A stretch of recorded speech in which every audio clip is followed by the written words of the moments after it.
Chapter 160. Unlike the rest of the protozoa, Aldebaran was very eye-catching.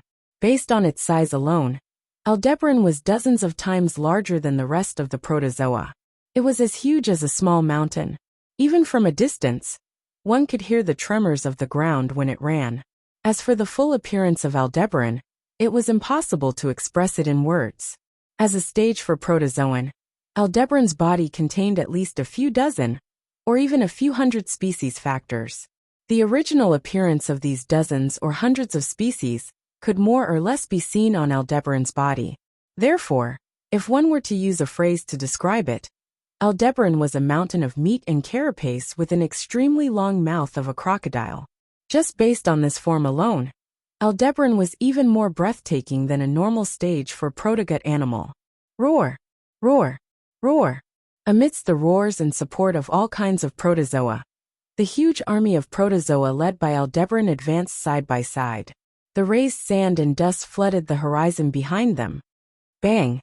Then, with such a dull sound as the source, the artillery from the Self-Defense Forces camp fired in unison. Self-propelled cannons, tank cannons, autocannons, and all kinds of long-distance artillery shells fired at the same time. They drew a perfect trajectory and killed the army of protozoa.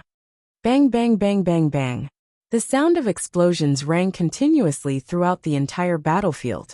From the big screen, a group of police officers led by Noah who stayed in the main building saw the front row of protozoa being blown away. The raging flames were like dragons and snakes, rising high into the sky.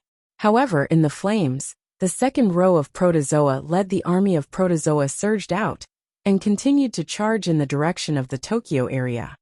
Bang, bang, bang, bang, bang.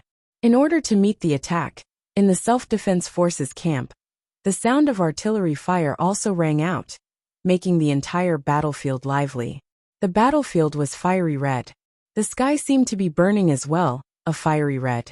In fairy tale, many police officers who saw this scene clenched their fists and gritted their teeth, bearing some kind of emotion with a heavy face. Except for the children, almost all the police officers here had seen the war when the protozoa first appeared 10 years ago. It was a hellish scene. Burning streets, burning farms, even people who were burning. The dark sky and the bright red flames formed a perfect dividing line. Presumably now, the battlefield presented on the big screen made these policemen present involuntarily recall the hellish scene 10 years ago, right? However, regardless of the feelings of these police officers, on the big screen, the deafening explosions of cannons and impacts that could shake the atmosphere from the battlefield were mixed with the low growls, roars, and howls of the primitive animals. They kept ringing one after another. Noah was also watching the whole thing in silence. After an unknown amount of time, the sound of gunfire gradually subsided, and the cries of the protogut animals also became softer. Then, whether it was the protozoa's side or the Self-Defense Forces camp, they all abruptly fell silent. On the burning plains, the silence and darkness of the night covered everyone's vision, causing them to look at each other in dismay. How is it? Did the Self-Defense Forces win? They should have won, right? Even the sound of the protozoa has disappeared. So the Self-Defense Forces should have repelled the protozoa and are now returning in triumph, right? In the vast hall, a group of policemen were talking and praising each other, but the tension in the air exposed their inner feelings. Obviously, the police officers of Fairy Tale were also nervous. Although Noah had made the decision not to participate in the war, everyone was still very concerned about how the war would develop next, and what kind of fate the Yoto region would face. Only Noah, while a group of police officers praised and talked, stared at the black smoke that covered the entire battlefield on the big screen in front of him, and his expression became more and more serious. After a while Noah sighed. The Self-Defense Forces were all wiped out. As soon as this sentence fell, in the black smoke that filled the battlefield, a large number of protogut animals rushed out frantically like a dense swarm of ants. Under the trembling sound of the earth, they rushed in the direction of the Yoto area. As for the Self-Defense Forces, not a single person could be seen. Seeing this scene, everyone in the main building was speechless, and there was no way for them to speak. Probably it was just as Noah said. The self-defense forces were all wiped out. More and more people stayed in the main building of Fairy Tale. Everyone looked at the image displayed on the big screen in silence. On the map, there were only about 100 groups, including the initiator and promoter.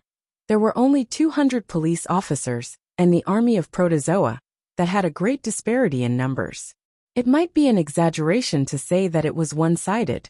After all, even if the promoter was not included, the initiator had the power to match or even surpass the protozoa.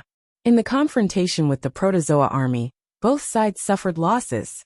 However, careful people would be able to see that although both sides suffered losses, the advancement of the protozoa army did not decrease, and the front line formed by the police officers was losing ground. If this continued, the protozoa would sooner or later approach the interior of the Yoto region, flood into the Yoto region, and carry out a purposeless massacre. Seeing this, Noah was no longer interested in continuing to watch. However, in the next moment Noah, who was about to turn around and leave, suddenly stopped and looked at the big screen in front of him. What is that? In the main building, a hoarse voice sounded. It was because the scene displayed on the big screen was almost incomprehensible to everyone present. In the sky of the battlefield, a dazzling beam of light suddenly fell from the sky, cut through the atmosphere in black smoke, and landed on the battlefield. The beam of light swept across nearly half of the battlefield. Individuals in the position swept by the beam of light, regardless of whether they were protozoa or humans, all disappeared from the scene. Suffering such a sudden attack, the police officers who formed the front line panicked and retreated even more. The situation of the battle took a turn for the worse. Whoosh! Everyone present was in an uproar. For a while there was no way to stop. Even Noah frowned. What was that just now? A beam of light? Where did the beam come from? Was it an attack launched by the protozoa? If that was the case, the police auxiliary force would never have a chance of winning. The reality was just as Noah guessed. Under the threat of the inexplicable beam of light, the situation of the battle was truly one-sided. The people of the police auxiliary force were already retreating, resisting desperately while barely holding the front line. However, if this continued, sooner or later, the police would still be defeated. Woo woo woo woo. At this moment, a long and drawn-out cry soared into the sky and drilled into everyone's ears. It was the cry of Aldebaran. However, the cry of Aldebaran was full of pain, as if it had suffered a major blow. When the cry of Aldebaran sounded, the protozoa that were originally attacking suddenly stopped attacking and began to move at the same time. The caterpillar-type protogut animals that crawled on the ground, as well as the insect-type and bird-type protogut animals that flew in the sky, gathered around the fifth sign of Bai. It was as if they were using their bodies as shields, or to protect the fifth sign of Bai, protecting it. Under the protection of a large number of flying protozoa like mosquitoes, Aldebaran turned around and retreated. Looking at the protozoa army that gradually turned into a blurry shadow on the big screen, everyone began to discuss noisily. It seemed that because Aldebaran was injured, the protozoa army chose to retreat. The Yoto region temporarily escaped the disaster.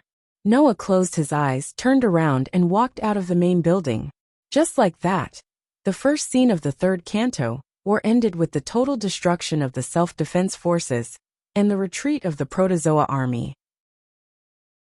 Chapter 161. The next day, standing by the window, Noah was looking at the scenery outside. It was a scene that made people wonder if they were in a dream. The sky was gray. Thick clouds covered the entire sky, and it was drizzling. However, the rain was black. Early this morning, the Tokyo area collectively had a black rain. This was not without reason. Yesterday, the monolith collapsed. According to news reports, when the monolith collapsed, a large amount of dust flew into the sky and even reached the stratosphere, forming a thick rain cloud. The sun was thus covered, and the Tokyo area would not be able to see the sun for about 3 days. The earthquake caused by the collapse of the monolith spread throughout the country, and even the Bodo area and Hokkaido area felt the shaking. The seismic waves from the collapsed monolith circled half the Earth, and the Pikes Peak Meteorological Observatory in Colorado, USA measured the seismic waves, and recorded that the Earth's atmospheric pressure rose by 0.3 HPa. The latest meteorological observation model showed that the white dust from the monolith and the dust that was swept up would be affected by the west wind and would spread to the north. It was estimated that the Hokkaido area would also be affected by the dust. Now the black rain that fell on the entire Tokyo area was caused by the dust that was swept up when the monolith collapsed, and the dust from the monolith dissolved in the rain. The government said that although the black rain looked very vicious, there were no harmful substances in it, and even if the residents went out, they would not have to worry about the impact on their bodies. However, a lot of people were still skeptical about it. At the very least, no one would want to be drenched in the ominous rainwater that seemed to corrode their bodies at such a time. Therefore, including Fairy Tale, basically no one wanted to go out today. If possible, Noah also hoped that he would not go out. Unfortunately, reality was very cruel, and it shattered the little extravagant hope in his heart. Not long after, Noah's door was opened. Xiaoshi and Tina entered Noah's room together in a dress. They looked at Noah, who was standing by the window and looking at the dark sky outside, and called out in a hesitant manner, "President brother." Hearing this, Noah did not turn around and continued to look out of the window. "What's the matter?" Xiaoshi and Tina glanced at each other. After a while, Xiaoshi opened his mouth to speak. "There are guests outside." "Customer?" Noah's self-deprecating voice echoed. "Are you really here as a guest?" Xiaoshi and Tina fell silent at the same time. Noah sighed faintly and turned around. "Where?" "Outside the fairy tale," Tina answered first. "There are too many of them, so they don't seem to want to enter the fairy tale." "Is that so?" Only then did Noah realize that he had to meet the customer in the rain. After another sigh, he lifted his feet and walked outside. The pitch-black rain fell to the ground with a splash sound. All the dry and cracked land in the outer area was dyed black. Mud, sand, and rainwater were all mixed together. Stepping on it made people feel like they were stepping on a swamp. It was very uncomfortable. With an umbrella in hand, Noah led Xiaoshi, Tina, and the police officers from Fairy Tale out of the gate and went outside. On the opposite side of the fairy tale, a group of people gathered together, as if they were in a formation. They quietly waited for Noah's arrival. Rentaro and Yinju were among them. However, although Rentaro and Yinju were standing at the front, the people leading them were not them. The one leading them was a man over 50 years old. He was bald and had a beard. His whole body emitted the aura of a martial artist, the promoter. From his appearance, he looked to be at least 50 years old. Among the promoters, who were mainly between 20 and 40 years old, he could be considered older. Beside the elderly promoter, there should be the initiator. She had long black hair, a very faint presence, and a demure temperament. She stood there like a shadow. With this pair of police officers as the leader, the group of police officers stood in front of Noah. There was no doubt that this group of police officers were the auxiliary police force that forced the Aldebaran to retreat on the battlefield yesterday. Today, these police officers who were supposed to be at the front line were all gathered here. Looking at their formation, it was as if they were here to condemn him. The atmosphere was filled with an inexplicable sense of tension. Noah stopped about 5 meters away from the person with the fairy tale. "I presume that you are President Noah?" The elderly man leading the group spoke with a dignified voice. "I am my hall chief. I am fortunate enough to become the army commander of this auxiliary police force." Noah slightly sized up my hall chief. His gaze suddenly stopped on one of his legs. No, it should not be said that it was a leg, because the leg that should have been there had long disappeared. It was wrapped tightly in bandages. It was obvious that it had not been lost for long. My hall chief supported his missing leg with a crutch. He did not have the dispirited appearance of an ordinary disabled person. Instead, he was very dignified, and people could not help but admire him. Regarding this, Noah did not give any comments. He nodded at my hall chief. "I am the hall chief. Please state your intentions." I believe that President Noah should be able to easily guess my intentions. My hall chief used a sharp gaze to stare at Noah. "President Noah, please dispatch the fairy tale police to fight with us and guard the entire Tokyo area." The whole place was silent. Only my hall chief's loud voice echoed in the surroundings. It turned into an echo, and after a while, it dissipated in the air. Noah's gaze was directly cast on my hall chief's serious face. He did not immediately respond. Only when some people began to become impatient did Noah speak indifferently. Is this the only thing you want to say? President Noah. My hall chief stared at Noah. There was a bit of anger in his eyes. We now need your strength to guard the Tokyo area. Do you want to become the sinner that will cause the Tokyo area to perish? So that's how it is. Noah acted as if he did not hear the content of my hall chief's words. He suddenly smiled, but there was not a hint of a smile in his eyes. In other words, you are here to denounce us? You. Seeing Noah ignore my hall chief's words, the girl standing beside my hall chief seemed to be unable to endure my hall chief being insulted. She stepped forward with a stern face. Morning glow. My hall chief scolded. Come back. The girl named Dawnbreak stopped in her tracks and retreated back to where she came from. I don't care if Fairy Tail has other methods to save their lives. However, since you live in the Tokyo area, then you are citizens of the Tokyo area. My hall chief looked at Noah coldly. President Noah, do you know that people who watch their country in danger and watch coldly from the sidelines are usually called traitors? Traitors. As soon as this sentence was said, the policemen led by my hall chief, except for Rintaro and Yinju who had an anxious expression and wanted to say something, all of them showed an expression of indignation. On the other hand, the members of Fairy Tail, led by Noah, all had angry looks on their faces. They looked like they would charge out at any moment. Are you trying to use the high hat of being righteous to pressure me? On the contrary, Noah's gaze towards my hall chief gradually became bored. I didn't think that you would use a boring method that even Tintong Chrysanthemum, that old guy, was not willing to use. Chapter 162. Clearly seeing Noah's uninterested expression, my hall chief tightly frowned, and his gaze on Noah became sharper and sharper. It wasn't just me, Captain Takamasa. Apart from Rintaro and Yinju, the rest of the police auxiliary force also showed anger. Obviously, they were very dissatisfied with Noah's words. Noah said this. Isn't he saying that my hall chief pretended to be sanctimonious and pretended to be arrogant? Since my hall chief said this, then let me ask you, have you ever seen a country's people say all of you deserve to die to their companions living in the same country? Not giving my hall chief any chance to explain, Noah held an umbrella and looked directly at my hall chief through the dark rain. My hall chief, you said that people who watch their country in danger and coldly watch from the sidelines, most people will call them traitors and traitors.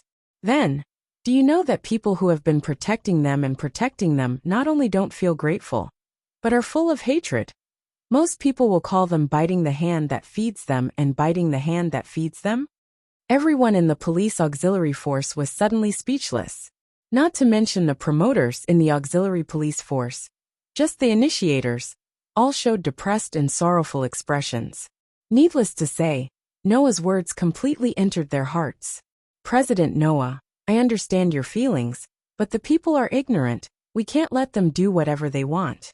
Sensing that their morale began to decline, my hall chief quickly said, even if the people in the Tokyo area are not worth saving, this land is still our country. Even if it's not for the sake of the people, we still have to protect this country, right? Even my hall chief said the words not for the sake of the people. Obviously, the actions of the people in the Tokyo area also made this old police officer feel very disdain. However, Noah will not agree with my hall chief's statement. Good, this land is still our country, Noah said with a smile, and then said something that made everyone stunned. Then my hall chief, how can you be sure that I'm a citizen of the Tokyo area? Even my hall chief, when he heard this, couldn't help but be stunned. Noah. Rintaro, who had been silent, couldn't help but blurt out with a face full of shock. Are you not a citizen of the Tokyo area? I came to the Tokyo area a year ago and created Fairy Tail here. But I am indeed an outsider. You can see from the form of my name. If you don't believe me, you can check if there is any account of me in the Tokyo area. Noah said indifferently, and in this year, I have witnessed the ugly side of the people in the Tokyo area. witnessed the dark side of the politicians here, plus the suffering of the children. Please tell me, will I have a sense of belonging to this kind of land? The citizens of the Tokyo area are ignorant, but that is also their nature. Noah's voice clearly echoed around. Even if we saved the Tokyo area, so what? Will they let go of their hatred for the cursed child? Will they be grateful to us for saving them? Will they accept our existence because of this? No, none of them, Noah said with extreme sarcasm.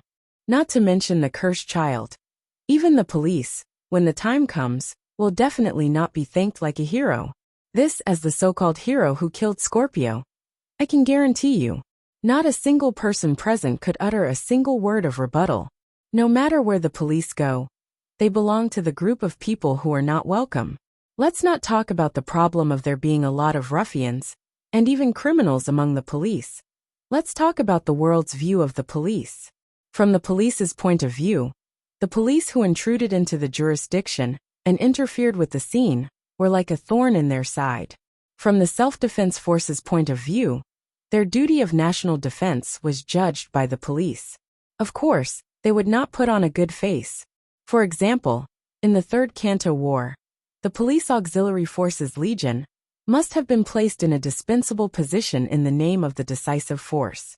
The self-defense forces obviously hoped to solve the protozoa without relying on the police. As a result, in the end, the self-defense forces did not send a signal for help to the police auxiliary force until they were completely wiped out.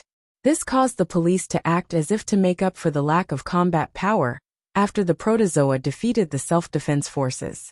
If the self-defense forces cooperated with the police auxiliary force from the beginning, it would definitely be a different situation. Now the self-defense forces were completely wiped out, and the people of the police auxiliary force also injured Aldebaran at the cost of losing a leg, resulting in the temporary retreat of the protozoa army. Undoubtedly, this was something that even the self-defense forces could not do. However, in the eyes of the people in the Yodo area, the Yodo area was still in a crisis. The results achieved by the police auxiliary force were like nothing. Not only were they ignored, but many people were also cursing and even laughing at them. Who would be willing to save such a group of ugly people? Therefore, as Noah said, even if the Third Kanto War was won, the people would still not look at the police in a different light, let alone praise them. In the end, what the police obtained was nothing more than an increase in the IP ranking and some compensation in exchange for it with their lives. It's not impossible for you to use the fairy tale, as long as you give me a reason. In the end, Noah used such a sentence to sink the hearts of everyone present. And if the method you use to persuade me is to use the so-called profound righteousness, then please allow me to say something. Noah looked around at the people of the police auxiliary force and sneered. To hell with your righteousness. Oh. As soon as Noah's voice fell, the people of Fairy Tale collectively cheered. Coup. Almost all of the people of the police auxiliary force showed expressions of unwillingness and anger, but they were completely helpless. They could only look at Aldebaran sullenly, and for a moment, there was no sound. Noah. Rintaro clenched his fists tightly and was struggling in his heart. Noah's words were equivalent to denying Rintaro, who also wanted to carry out the righteousness. However, Rintaro could not find a reason to refute. This was because compared to the actions of the residents of the Tokyo area, the so-called righteousness was not convincing at all. President Yenju was at a loss.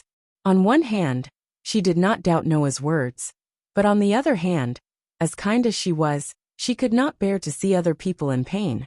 So she was also struggling.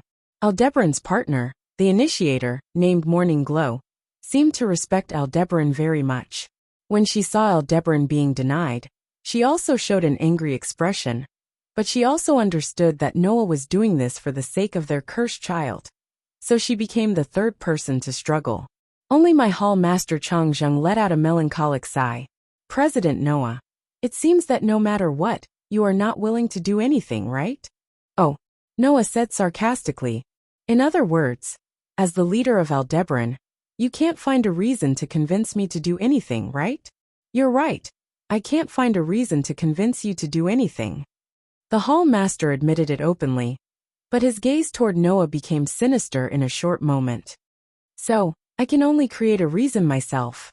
After saying that, without giving anyone time to react, the hall master stomped on the ground with his remaining leg, and suddenly rushed to Noah's side. Kacha! After a light sound, a pitch-black tachi was placed on Noah's neck. President! Behind him, the members of Fairy Tale cried out in alarm, and wanted to rush over. Stop!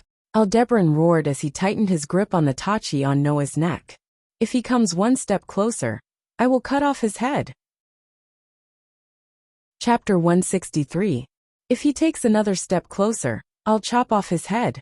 Following Nagamasa's roar, the members of Fairy Tale all stopped in their tracks with a regretful expression on their faces. President, Xiashur Hina, and Yenju all cried out in alarm. Xiashur and Hina, who were closer to Noah, immediately raised their guns and aimed at Nagamasa. However, when they saw the black katana Nagamasa was holding against Noah's neck, they froze in place, and only worry remained on their faces. Nagamasa! Ryotaro looked as if he had never expected that his clan chief would suddenly do such a thing. He took a step forward and shouted out loud. What are you doing? Captain Rikimi, please shut your mouth. Nagamasa looked at Ryotaro coldly. I have my own way of doing things. I don't need you to criticize me. You! Ryotaro gritted his teeth and stared at Nagamasa, as if he wanted to bite off a piece of meat from him. Is this the righteous cause you insist on? I told you, I have my own way of doing things. Nagamasa coldly replied. It's not your place to criticize me, bastard. Ryotaro also showed a regretful expression. On the other hand, Noah, who was being held hostage by Nagamasa, didn't panic in the slightest. In fact, he even had a small smile on his face. So that's how it is. If you can't convince him, you'll just take him down. That's exactly what a police officer would do. I can't help it. If I didn't do this, I really wouldn't be able to find a reason to convince you. Nagamasa closed his eyes and said expressionlessly. So now can I ask President Noah to mobilize Fairy Tale? So you're willing to do anything to achieve your goal? Noah curled his lips. No wonder you can become the leader of a group of outlaws. You're like an ambitious and ruthless person. I've underestimated your cunning. No matter what you say, you won't be able to shake my determination. My cousin tightened his grip on the knife, bringing it closer to Noah's neck. Guild leader Noah, please cooperate. This is for your own good. Despicable. Behind him, someone in the Fairy Tale group cursed angrily. Even the policemen in the auxiliary police force lowered their heads. Compared to the righteous attitude they had at the beginning, it was simply two extremes. She came to someone else's territory aggressively to interrogate them, and she always thought that she was the one who was right, because she was the righteous one. In the end, Noah's 2 to 3 sentences had disintegrated the aggressive attitude of the auxiliary police force. His righteous way of doing things had also shattered their self-confidence that they were the most correct. It had to be said that the current auxiliary police force no longer had the qualifications to question the Fairy Tale. Naturally, they subconsciously did not dare to face the Fairy Tale with righteousness. Everything is for the sake of protecting the Tokyo area. My cousin said with a calm expression. Aldebaran is only injured. After he recovers, he will make a comeback. It will take 3 days to complete the new monolith. During this time, if Aldebaran attacks again, we have no chance of winning. Guild leader Noah, we can only ask for your help. The number of policemen in Fairy Tale was even greater than the number of policemen in the auxiliary police force. What's more, among the policemen in Fairy Tale, there were also a lot of IP that were ranked at the top and had extraordinary strength, coupled with the large number of cursed children. If Fairy Tale went out to fight, the possibility of stopping the Protoget animal army would increase by a lot. Noah also had the bullet that could kill Scorpio. If he used the bullet to kill Aldebaran, who was like the leader of the Protoget animal army, at that time, the Protoget animals that had lost Aldebaran's command would just be a sheet of loose sand, and the difficulty of dealing with them would greatly increase. Therefore, in order to repel the Protoget animal army, obtain the victory of the Third Kanto War, and protect the entire Tokyo area, my cousin did not hesitate to use this method. It was all because Fairy Tale's influence on the battle was too great, too great. My cousin had no other choice. Unfortunately, my cousin's choice could not be said to be wrong, but it could not be said to be right. The reason why it could not be said to be wrong was very simple. It was because this method was indeed the most efficient method. The reason why it could not be said to be right was even simpler. My cousin had misjudged the strength. I do not deny that although your method was not the most correct, it was the most efficient. Noah looked straight ahead, and his voice drilled into my cousin's ears. It's just that, you can't possibly think that you can take me down like this, right? Hearing this, my cousin's pupils suddenly constricted, and a sense of alarm suddenly rose in his heart. My cousin's expression changed, and without hesitation, he swung the sword on Noah's neck and placed it horizontally in front of his chest. Clang! In the next moment, a gorgeous sword light flashed out of the air without warning, and heavily fell on the sword that was placed horizontally in front of my cousin's chest. Clang! The sound of steel colliding with steel rang out. Our hall master Zheng only felt an extremely frightening force suddenly hit his saber, and the vibration caused the web between his thumb and forefinger to rupture. His entire body seemed to have been hit by a mountain, and with a muffled groan he was sent flying, and fiercely smashed into the ground not far away. Goo! The pain that was transmitted from his back caused his head to feel numb. It was a long while later before he woke up. With a flip of his body, he stood up with one knee on the ground. He raised his eyes and looked in Noah's direction. It was only at this moment that my cousin noticed. On the opposite side, in the hands of Noah, who was still being held hostage by my cousin just a second ago, an extremely dazzling knight's sword appeared out of nowhere. Oh! Holding the knight's sword, Noah glanced at my cousin, who was kneeling on the ground not far away, as expected of the IP-ranked 275th police officer. To be able to dodge my sword, even if I didn't use my full strength, it is enough to prove that your skills are not bad. My cousin didn't reply, but his face was full of seriousness. He miscalculated. My cousin didn't consider that Noah also had outstanding fighting strength, and rashly made a move, leading the situation to the worst point. The people of the auxiliary police force finally reacted, other than Rentaro and Yinju, who didn't know what to do. Everyone else ran behind my cousin. Chao Xia even stood in front of my cousin and looked at Noah with vigilance. The people of Fairy Tale sneered as they stood behind Noah and already pulled out their weapons. Xia Shi and Hina stood beside Noah with faces full of anger, as if to protect him from another sneak attack. I'm the hall leader. I believe you understand that although your method is the most efficient, it's also the most risky, right? Noah slowly sheathed the sword in his hand back into the scabbard in the side pouch and looked at Hall Master Changzheng. Because if you fail, it means that you have to start a war with me, Fairy Tale, with the already understaffed police auxiliary force. President Noah, my cousin's face finally showed signs of wavering and loudly roared. The auxiliary police force is used to fight against protozoa. Do you want the last hope of the Tokyo region to be buried in your own hands? People need to be responsible for their own words and actions. Noah turned his back. This sentence, I should have said it in front of everyone in the Tokyo region. As soon as Noah finished speaking, the people of Fairy Tale collectively raised their guns and pointed them at the auxiliary police force. The people of the auxiliary police force also immediately set up their guns and started firing. Seeing that a dispute was about to start because of different principles, someone finally stood up to stop it. Stop. Chapter 164. Between Fairy Tale and the auxiliary police force, a figure appeared. It was as if he was blocking the muzzles of both sides. Even though his face was dripping with sweat, he still opened his arms and stood between the two without any warning. Rentaro! Yinju exclaimed in shock. Noya! Rentaro stared at Noya's back as he walked past him. Stop it! Noah didn't reply. He maintained his posture with his back turned for a full 10 seconds before he sighed. In the end, you still decided to stand up? Ryutaru was left speechless. He took a deep breath and laughed bitterly. Our common enemy is the protozoa. Furthermore, Tokyo is facing a huge crisis right now. I can't let you kill each other. You have to understand, Rintaro. Noah turned around and faced Rintaro. Killing each other means harming one's own people. We're on the same side.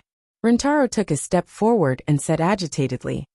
We're all Tokyo police force, yet you're pointing your guns at each other. Isn't that killing each other? So, even though you might be shot to death, you still want to stand between us and stop us. Noah smiled.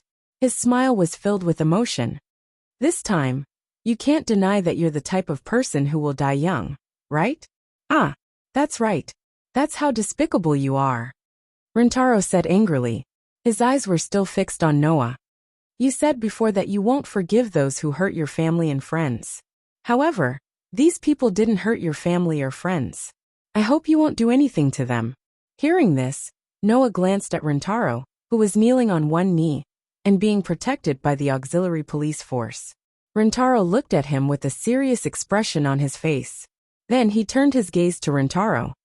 I'm not interested in playing this game of protecting the country with you in this kind of weather. Take them away. However, even after hearing Noah's words, Rintaro still stood there without moving. He stared at Noah without letting go. Everyone looked at each other in dismay when they saw Rintaro's reaction. What is he doing? Noah was also confused. However, after a while, when he saw the determination in Rintaro's eyes, he immediately understood what Rintaro was thinking. Rintaro, Noah furrowed his eyebrows. Do you want me to change my mind? Hearing this, everyone present understood what was going on. Rintaro was also trying to persuade Noah to bring Fairy Tail into the war. To be honest, when I found out from the TV that Fairy Tail was planted with bombs by the trash in the Tokyo area and became the object of their fear and panic, I also felt ashamed of being part of the same plundered generation as them. Rintaro stared at Noah. Those bastards, on the one hand, mocked us in the dark and even trampled on the cursed child. On the other hand, they hope that we will protect them. They are the most damned group of people in the world. I once thought of not participating in the war like you, but in the end, I still chose this path. Noah didn't say anything. Along with the rest of the people, he quietly listened to Rintaro's narration. Uphold justice. This is the phrase I heard the most after becoming a police officer. Rintaro lowered his open hand with a determined expression. Those trash in the Tokyo area no longer have justice. But it is precisely because of this that we need to uphold justice. We can't let justice disappear from this world. Otherwise, this world will only be left with despair. Rintaro. Beside him, Yinju couldn't help but call out softly. The group of police auxiliary troops, led by the head of the police, also lowered their heads. They seemed to be somewhat moved. As for the members of Fairy Tail, they all looked at each other and remained silent. Noah's eyes flickered, and finally, there was a trace of wavering in his heart. Since that day when Fairy Tail was planted with bombs and became the victims of others for no reason, Noah's disappointment in the humans of this world rose to the peak. Noah knew that this world was far from being as beautiful as the other worlds. The humans here had already exhausted all of their mental and physical strength just to survive. So much so that even the bad and ugly side of humanity had taken root and sprouted under the pressure, causing this world to be full of darkness. Therefore, at that time Noah thought, was it really worth saving such a group of people? This answer, until now, Noah still couldn't come to a conclusion. However, the residents of the Tokyo area really did want to harm the children of Fairy Tail, and some people even took pleasure in it, making Noah unable to stop his anger. No matter what the final answer was, those who tried to harm Fairy Tail, hurt his family and companions, as the president of Fairy Tail, he absolutely couldn't let them go. Before this, Noah had always thought like this. Noah also never thought that what he did was wrong. If he couldn't even protect his family and companions, then how could he protect the entire region, the entire country, and even the entire world?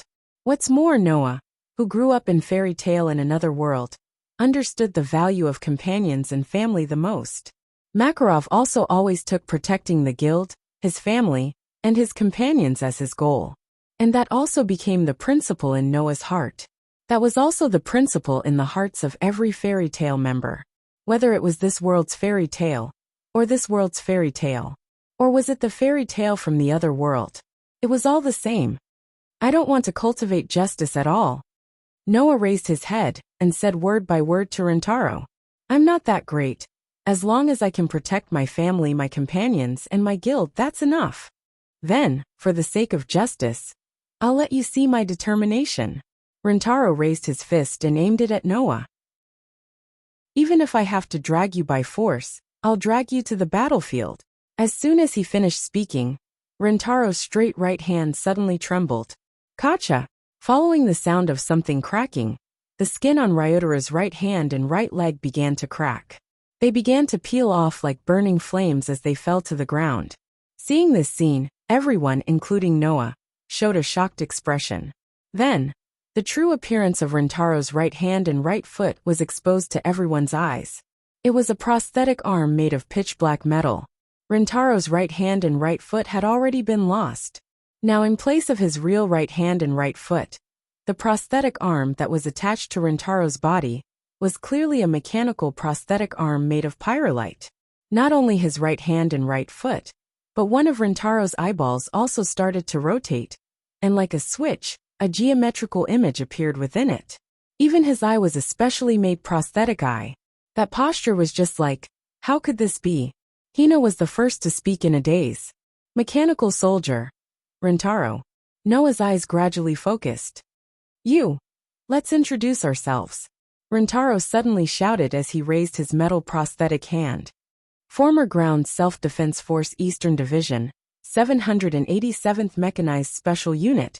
New Human Creation Project Riken Rintaro. The New Human Creation Project's mechanical soldier. Just like Leech Kajian and Hina, Rintaro was also an existence that surpassed the realm of humans. Tendo Combat Technique Form 1/3 level. Rintaro suddenly got into a charging posture and pulled his metal prosthetic arm behind his back. Boom! Following the sound of an explosion, a golden eggshell bounced off Rintaro's prosthetic arm. Reindeer ambush. Taking advantage of the momentum generated by firing the cannon, Ryotaro dashed forward in Noah's direction. Chapter 165. Whoosh! In front of everyone present, Ryotara's body turned into a blur under the powerful thrust. The prosthetic arm on his right hand seemed to have fused with his body, turning into a long spear. It pierced through the air and rushed towards Noah with a sharp sound. Hearing the sharp sound, Noah knew that the current Ryotaro was no longer the same as the usual Ryotaro. He directly stomped his foot, and his figure flashed, strangely disappearing from where he stood. Whoosh! Having suddenly lost his target, Ryotaro's expression changed slightly, and he quickly scanned his surroundings. Ka! The geometric pattern on his prosthetic eye immediately started to rotate and retract like a camera. The next moment, as if Ryotaro sensed something, he abruptly changed his direction. The metal prosthetic arm drew an arc in the air and blasted behind him. Clang! A loud clashing sound rang out, bringing with it some sparks that sputtered out in the field. Ryotaro's fist that was blasted behind him collided with a dazzling knight sword that suddenly appeared behind him. Ugh! Noah was shocked when he felt the tremendous force coming from the knight sword in his hand. It must be noted that Noah's body had not only been tempered for a long time, but it had also been strengthened countless times by the gastronomic virus. Even so, Noah felt some resistance from the force coming from Ryotaro's fist. It was easy to imagine how powerful Ryotaro's punch was. Little did he know that Ryotaro was even more shocked. The metal used in Ryotaro's prosthetic arm was not ordinary lutetium. It was another type of metal called super lutetium. It was a next-generation alloy with lutetium as the base, and a mixture of rare and ordinary metals. It had a hardness and a melting point several times that of ordinary lutetium. Ryotaro's prosthetic arm was also equipped with 10 bullets for his wrist and 15 bullets for his feet. By using the thrust generated by firing these bullets, Ryotaro could obtain extraordinary attack power. It was a super attack power that could even destroy a stage 4 gastronomic virus in one hit. In the end, Noah blocked it with ease. Naturally, Noah did not know the shock in Ryotaro's heart. He withdrew the knight sword in his hand and fiercely chopped down at Ryotaro with an oppressive force. Bang! Ryotaro, who finally reacted, hurriedly controlled the prosthetic leg on his right leg and fired the ammo cartridge. His body immediately used the thrust of the cartridge to glide past, like a gliding fighter jet. At the same time, a thruster-like force erupted from his feet as he retreated rapidly. Clang! The night sword with a sharp sword light flashed past Ryuteru's original position and cut through the air. Noah's gaze and his body tensed up, and he shot out like an arrow and chased after Ryuteru. In the field, two figures suddenly flashed and appeared. Not long after, they met each other. Clang! The knight's sword clashed against the metal fist as Noah and Rintaro exchanged a fierce blow. Thump! Thump! Thump! Thump! As the strong wind spread, Ryuteru took more than 5 steps back. On the other hand, Noah did not even take a single step back. Obviously, in terms of strength, even if Ryuteru unleashed the power of a mechanized soldier, Noah still had the upper hand. Noah's body turned into a black line and rushed toward Ryuteru. Every time his foot landed, it would leave a half-inch deep footprint on the ground. His powerful momentum was like that of a humanoid gastronomic virus, and it was extremely shocking. Seeing Noah rushing toward him with the momentum of a thunderbolt, Ryuteru finally understood that he had underestimated Noah. Tendo-style combat art form 2 14th level. Ryuteru clenched his teeth and spun around. The spinning speed was so fast that it caused him pain. He stared at Noah, who was getting closer and closer, and let out a low roar. Hidden Zen. Xianmingwa. Ryuteru's right leg, which had turned into a black lightning bolt, lashed out like a whip and fired the cartridge again. Huff! Huff! Huff! Huff! Every time Ryuteru kicked out, a shadow of a leg would appear in front of him. In just an instant, the shadow of a metallic leg shrouded the space in front of Ryuteru. At that moment Noah, who was sprinting, appeared in the space filled with leg shadows in the blink of an eye. Ha! The shadow of a leg stopped in midair. Under the push of the cartridge, each shadow of a leg had enough power to penetrate a steel wall. With Ryuteru's roar, the shadow of a leg fell on Noah like raindrops or a storm. Within his dark pupils, a pitch-black shadow of a leg was flashing. A strong gust of wind was also rushing towards Noah's face. However, Noah didn't flinch at all. Instead, he raised his knight's sword and fiercely slashed forward. The path of the knight's sword was very ordinary. There wasn't the slightest bit of fancy in it. It was just a normal slash, but it carried an unparalleled momentum that could split mountains and split the air. It even left a mark in the air, and a strong wind gathered at the edge of the sword. Clink, clink, clink, clink, clink. Suddenly, the shadow of a leg collided with the sharp knight's sword, and the sound of metal clashing could be heard. The shadow of a leg that collided with the knight's sword seemed to be scattered and disappeared in the air. The shadow of the leg also disappeared rapidly. Tendo-style combat art form I, 15th level. In the end, Ryuteru finally gave up on this flashy attack. He withdrew his leg, clenched his fist, and twisted his body to face Noah. Bang!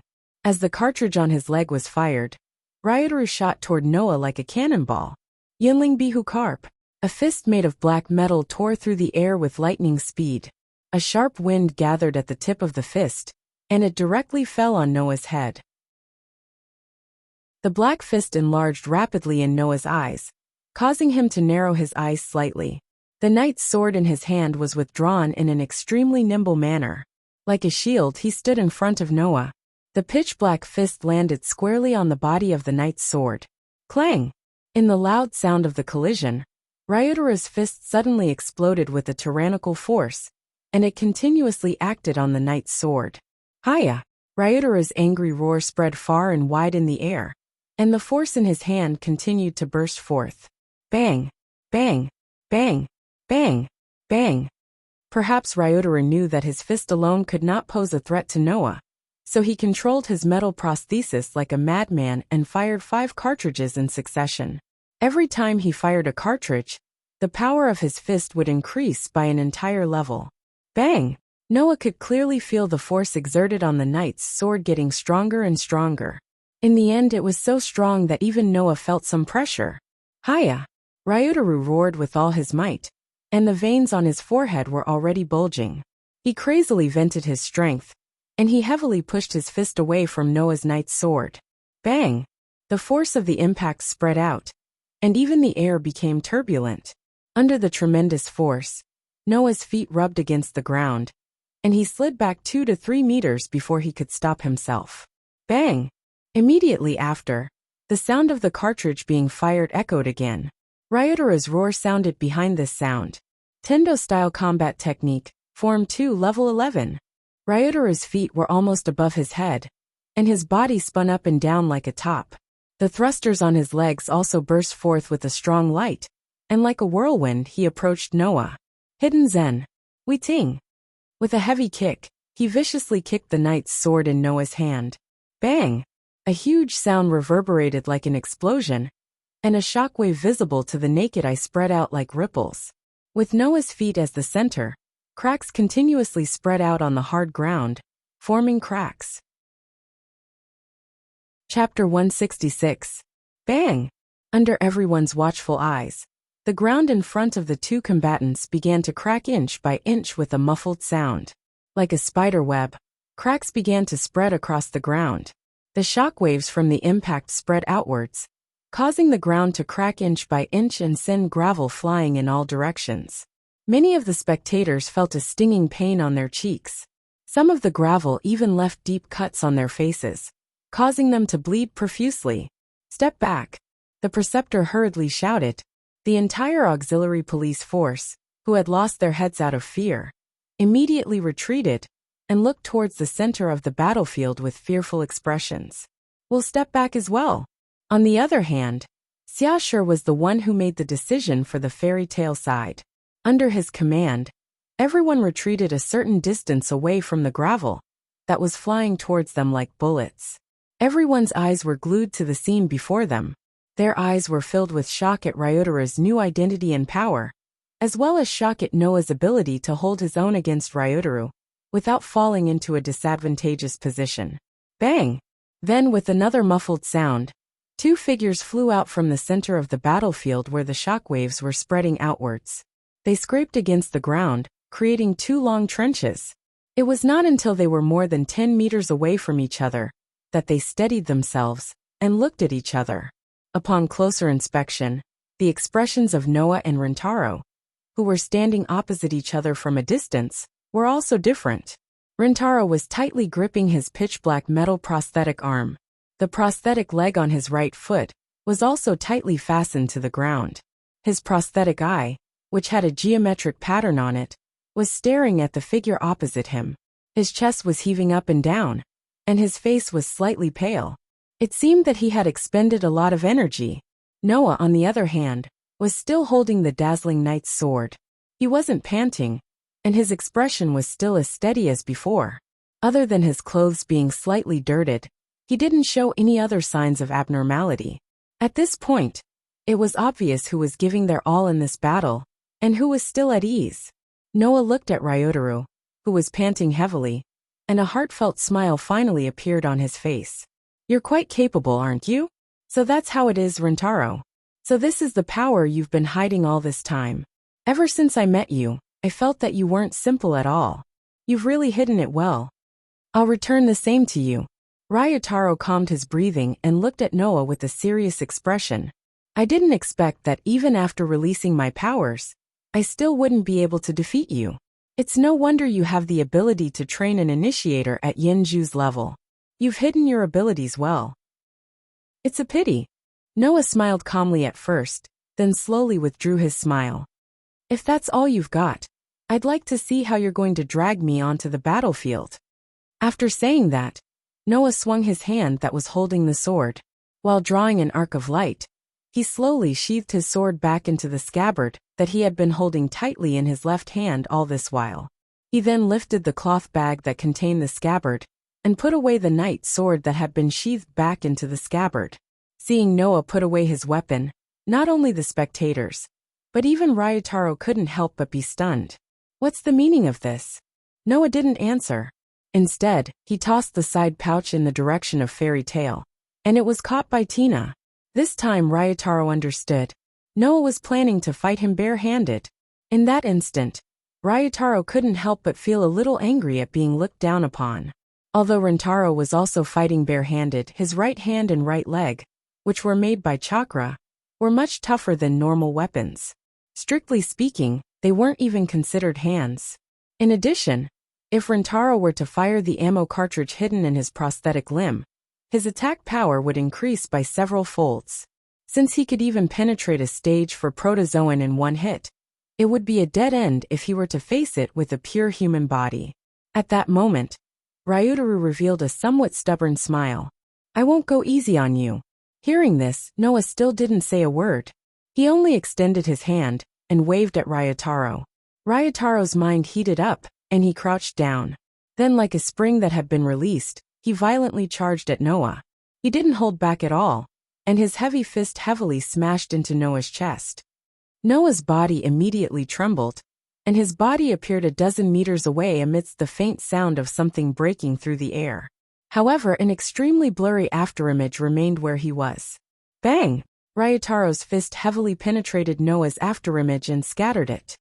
Immediately after, the sound of something breaking through the air was heard again. Noah's figure suddenly appeared beside Ryutaro like a ghost. His fist, which was covered in pitch-black rainwater, carried a sharp gust of wind and a fierce force as it mercilessly smashed into Ryutaro's head. At this moment, Noah's terrifying speed caused Ryutaro's pupils to shrink, and his prosthetic eye began to spin wildly. The prosthetic eye that was inserted into Ryutaro's left eye was a high-performance computer wrapped in a graphite transistor specification nanocore processor with a superalloy shell. In addition to various sensors, the prosthetic eye was also equipped with a multiplication function that could increase the brain's thinking speed by thousands of times. Therefore, in Ryutaro's eyes, the flow of time was extremely slow. Even the movements of the cursed child were similar to slow motion in Ryutaro's eyes. It was precisely under such circumstances that Ryutaro was able to keep up with Noah's speed, agility, and movements that far exceeded that of a human. He also relied on his extremely high attack power to contend with Noah. However, now, Noah's speed was so much faster than before that Ryutaro, who had a special prosthetic eye, almost couldn't react in time. Almost like a conditioned reflex, Ryutaro tilted his numb head back. The fist, which carried a sharp gust of wind, immediately swung past Ryutaro's face, causing him to feel a burning pain on his face. Unfortunately, before Ryutaro could rejoice, Noah, who had flashed to his side, suddenly twisted his elbow and smashed it down. A sharp gust of wind formed at the tip of his elbow, and the ear-piercing sound caused Ryutaro's eardrums to sting. Ryutaro's expression changed. He hurriedly clenched his fist and threw an uppercut with his metal prosthetic arm, which heavily collided with Noah's elbow. Bang! As the ripples of the force spread out, the faint sound of bones rubbing against each other could be heard. When the metal fist made of super alloy collided with Noah's elbow, Ryutaro, who thought that Noah's arm, which was made of ordinary flesh and blood, should have been fractured, felt the powerful force contained in the fist in the next second. His face turned slightly pale, and under the powerful force, his body was directly smashed to the ground. Bang! With Ryutaro's body as the center, cracks spread out from where he landed. Ryutaro immediately let out a muffled groan. An unbearable pain came from his back, which was smashed to the ground, causing Ryutaro's mind to go blank for a moment. Whoosh! At this time, Noah did not stop for a moment. He bent his toes slightly and kicked Ryutaro's head, who was lying on the ground. From the looks of it, if Ryutaro was kicked, he would probably pass out on the spot. The strong wind that came straight at his head made Ryutaro's brain work in time. With a whoosh sound, cold sweat broke out all over his body. Ryutaro had no time to think about how embarrassed he was, nor did he have time to think about how Noah was able to knock him, who had a super alloy prosthetic arm, to the ground in a head-on collision. Instead, he rolled on the ground and dodged Noah's dangerous kick. Before Ryutaro could get up, the familiar sound of something breaking through the air was heard. Then Noah, who was like a ghost, appeared in front of Ryutaro again. His speed was even more terrifying than before. Hiya! After realizing that he could not shake off Noah, Ryutaro's body suddenly tensed up. He shouted loudly, clenched his fist, and swung it at Noah, who appeared in front of him. Bang! A cartridge was fired, and the empty golden cartridge was thrown high into the air. Chapter 167. Bang! 2 golden cartridges were hurled into the air by the sound of the cartridge being fired. One was thrown from Rintaro's foot. The other was thrown from Rintaro's foot. Whoosh! An active firing pin that was suspected to be hidden inside Rintaro's nerves hit the bottom of the cartridge at his feet and discharged the cartridge. The movable thrusters at Rintaro's feet immediately spurted out sparks. Together with an acceleration that could blow people away, Rintaro's entire body was propelled forward. Under the effect of the thrusters on his foot, not only did Rintaro's body flip over from the rolling state, but he also charged toward Noah instead of retreating. Immediately after, the Mega Punch, which had also fired its cartridge and obtained a push force, erupted with an extremely sharp sonic boom. It seemed to have stripped the air in front of it as it swung straight in Noah's direction. The pitch-black fist enlarged in his pitch-black pupils. The corner of Noah's mouth lifted, and he did not flinch at all. In the face of Rintaro's extremely terrifying attack, he did not hesitate at all. His palm clenched into a fist, and under the gaze of Rintaro's widened eyes, he smashed it heavily toward the incoming fist. Bang! An ordinary fist and a pitch-black heavy metal fist collided heavily together. The loud explosion was like a clap of thunder, spreading out and reverberating in the air. A powerful shockwave rapidly spread out from the point of contact between the 2 fists. The hard ground immediately exploded, as if it had been bombarded by artillery fire. Wah! The surrounding crowd let out cries of alarm. While they were fleeing in a sorry state, they were also enduring the impact of the wind. For a moment, they were in a panic. The impact of the collision naturally did not affect Noah and Rintaro at all. Ha! Noah's arm that had punched out slightly bent, then straightened up again. Under the push of Noah, he punched out with all his might. Ryotora's face paled. The violent force from Chowkei's fist passed through his entire artificial arm and affected Ryotora's body, causing his entire body to become numb. His shoulders trembled rapidly, and his pitch-black artificial leg made a loud stomping sound as he retreated. Every time his foot landed, it would leave a deep footprint on the ground. Only after retreating a dozen steps did he manage to stop himself from retreating and come to a halt. The second time, undoubtedly, Rintaro's opponent's fist was only made of flesh and blood. However, for the second time, Rintaro, who had the super punch and the cartridge, was repelled by Rintaro's punch. The only emotion left in Rintaro's heart was shock. Chi! At this moment, Noah displayed a ghostly speed once again. He clenched his fist tightly and fiercely smashed it toward Rintaro. Ryotoru was taken aback. He could only raise his right hand to block in front of him. Clang! Noah's fist heavily smashed into Rintaro's super punch, causing an unbelievable sound that sounded like steel clashing against steel. Rintaro was once again pushed back. He only managed to stabilize himself after taking 2 steps back. However, Noah also took a step forward and appeared in front of Rintaro again. He clenched his fist and pulled it back to his lower abdomen. In an instant he threw out punch after punch. Clang! Clang! Clang! Clang! Clang! In an instant, the extremely inconceivable sound of steel clashing against steel resounded one after another like rhythmic syllables. Even in the entire space, it was clearly audible. Under Noah's fierce punches, Rintaro was forced to retreat step by step. He could only raise his super punch to block Noah's heavy blows. He kept groaning, and his face became paler and paler. Witnessing Noah chasing after Rintaro like a ferocious beast, with every punch that he threw out causing a loud sound to ring out, and every step that Rintaro took back caused the ground to be smashed into pieces, everyone present was speechless. Gulp! Someone swallowed a mouthful of saliva. Are they human?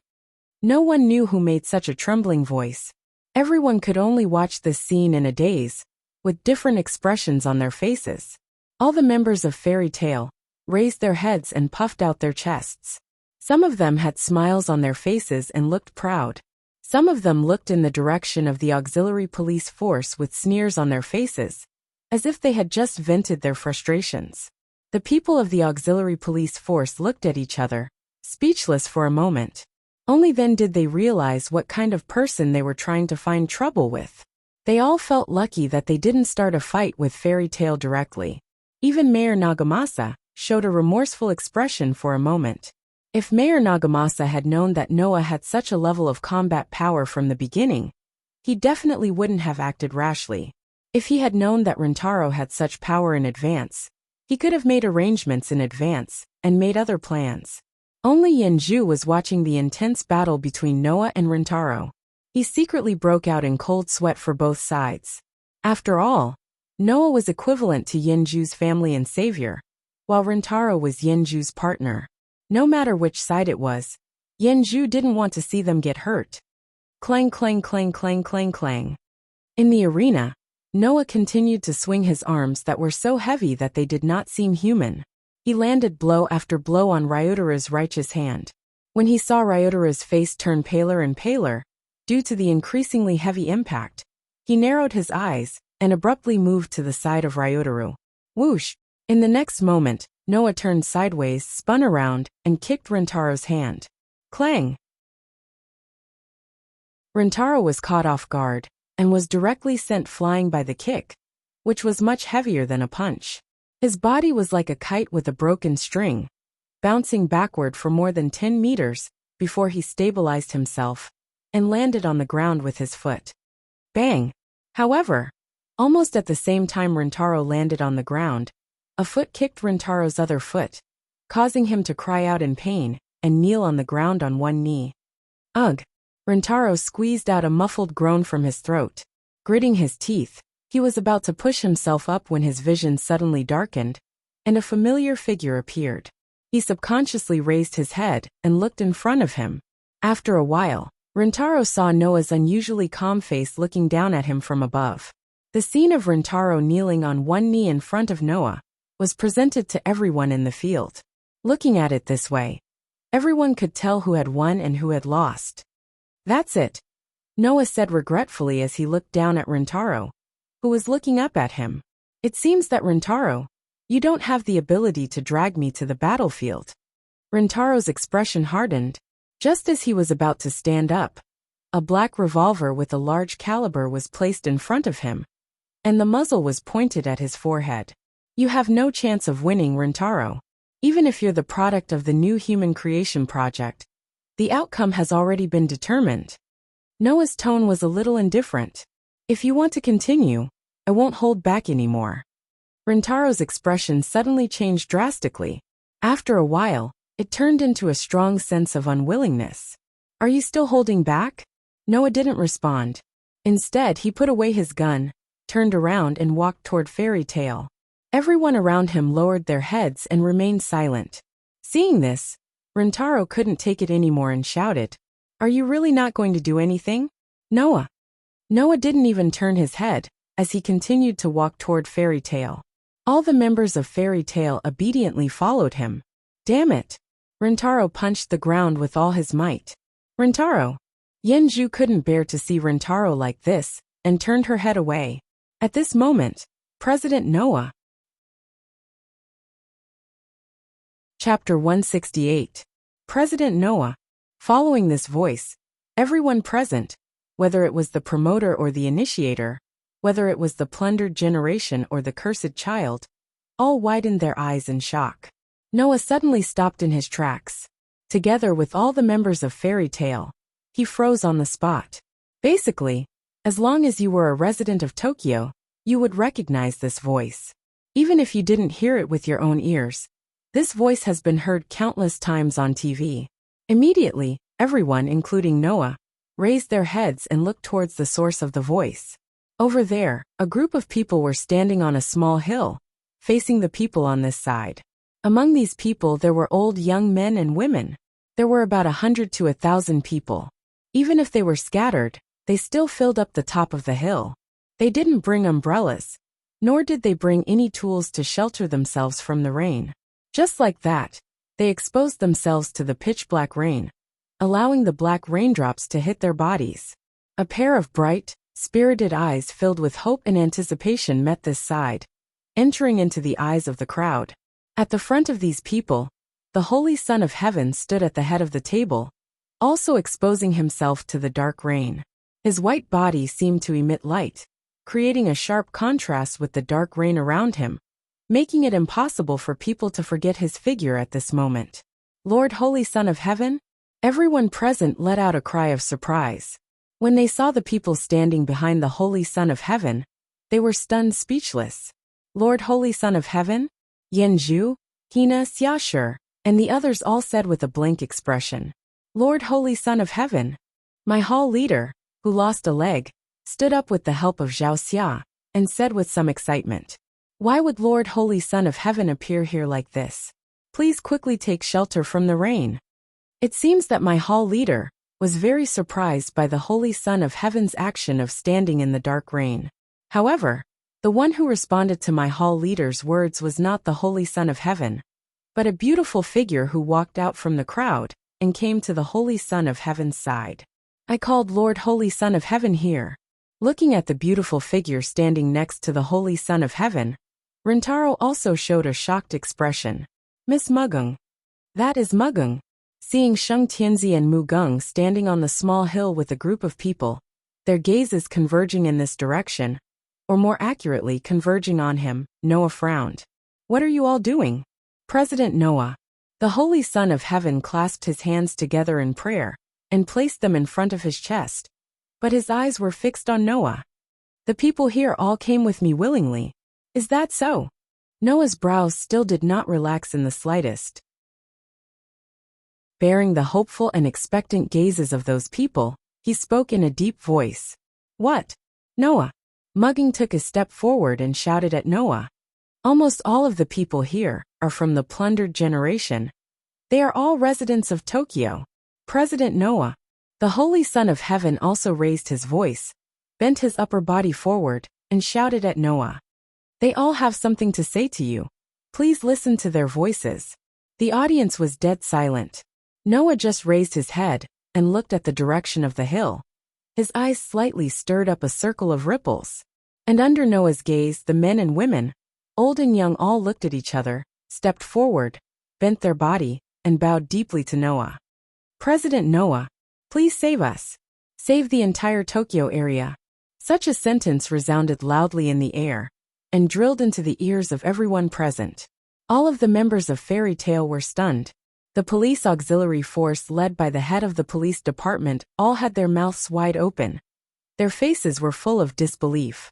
Rintaro, Yanzhu, Hina Xiashi, and the others were all speechless, showing a dazed expression.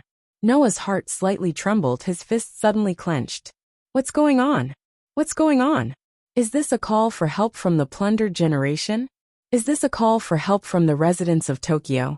Didn't they want Fairy Tale to disappear? Didn't they want all the cursed children to die? Didn't they not need other people's help? Didn't they not trust the ability of the police? In that case, what were they doing now? This is a request from the residents of Tokyo. Sheng Tianzi was still praying with his hands clasped in front of his chest, like a saint guarding Noah, and closed his eyes. President Noah, I know that many people in the Tokyo area are rejecting the cursed child, and many of them are rejecting the fairy tale. When their lives are in danger, they even don't hesitate to vent their inner fear on the fairy tale, which has completely disappointed you in the Tokyo area. But please believe in us, believe in the entire Tokyo area. Sheng Tianzi raised his praying hand and pressed it against his forehead. His tone was sincere and pleading. This world is full of contradictions. The Tokyo area is the same. Some people reject you, but some people like you from the bottom of their hearts. Some people show their ugly and dark side everywhere, but there are also people who have always believed that the human heart is beautiful and kind in the end. The people here, even if they are about to face the invasion of the protogut animals, still have expectations for you. Even in this world full of despair, there is always hope in their hearts. Sheng Tianzi opened his eyes and stared at Noah with strong emotions. This is the only hope left in this world, and also the only beauty left in humanity. So President Noah, I beg you, not in the name of justice, not in the name of righteousness, not for the country, not for the Tokyo area. Please protect the only hope left in this world. After saying that, Elysian Son of Heaven heavily bent his body and gave Noah the most respectful bow he had ever given him. This bow was not a request to Noah as Sheng Tianzi, but as an ordinary girl who also held hope in her heart and longed for peace, making a request to Noah. On the side, Magino silently bent down and bowed. Rintaro stood up with Yenju's help and bowed as well. Our police chief and Asahi looked at each other and slowly bowed. The policemen of the police auxiliary force all looked at each other for a while, then showed a firm expression and bowed to Noah. President Noah, behind Sheng Tianzi and Magino, the Tokyo area residents who still maintained a bowing posture once again let out a loud and clear voice. Please save us. All of the members of Fairy Tale were dumbfounded on the spot, unable to utter a single word. Xiaoshi and Hina turned their heads at the same time and cast their eyes on Noah. Noah stared blankly at the people in front of him, looking at the determined expression on their faces and the light of hope in their eyes. His heart trembled and trembled again. Hope. So in this world there is still hope. Buzz. At this time in front of Noah, a gorgeous halo suddenly bloomed, like a halo enveloping the space in front of Noah. This gorgeous halo, no one present could see it. Noah was the only one who stared at the halo in front of him. An uncontrollable ripple appeared in his dark eyes. In the halo that no one could see, a dreamlike object was suspended there. It was a piece of feather. A piece of feather that seemed to have been cut in half, with less than half remaining, was suspended in the crystal-like crystal ball, emitting a white halo.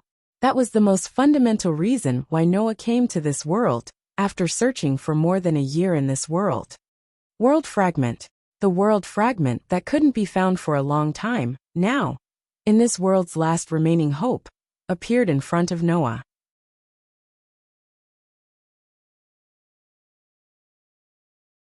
Woo!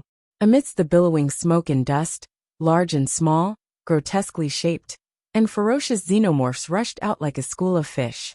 With roars and tremors on the ground, they crossed the national border, crossed the plains, and rushed toward the interior of the Tokyo area. After a day, the army of protogut animals that retreated for a short time finally launched another attack on the Tokyo area. In the center of the protogut animals swarming over like ants, a huge exotic beast walked with heavy footsteps, lifting an extremely long-mouthed crocodile that was more than half its body. It raised its head and let out a roar. Whoa, whoa, whoa. The long and drawn-out roar finally woke everyone up from their shock as they reacted. Quick! Rintaro was the first to yell. Quickly organize the battle line. Men! My hall master Zhang roared. Quickly protect Lord Elysium and leave this place. On a small hill, Elysium was protected by Mugung, who was holding a katana tightly behind him. Together with the residents of the Tokyo area, they were a little panicked. Including Elysium, there were at least 1,000 ordinary people here. If the police were accidentally involved in the battle between the protogut animals and the protogut animals, it would be a real disaster. Just as the police were about to organize the battle line and launch a resistance, while some of them covered the ordinary people led by Elysium and tried to evacuate, a figure suddenly walked out of the crowd, past everyone present, and walked forward. Looking up at the army of protogut animals that swarmed towards him like a school of fish, Noah's footsteps were clear and audible even in this chaotic space.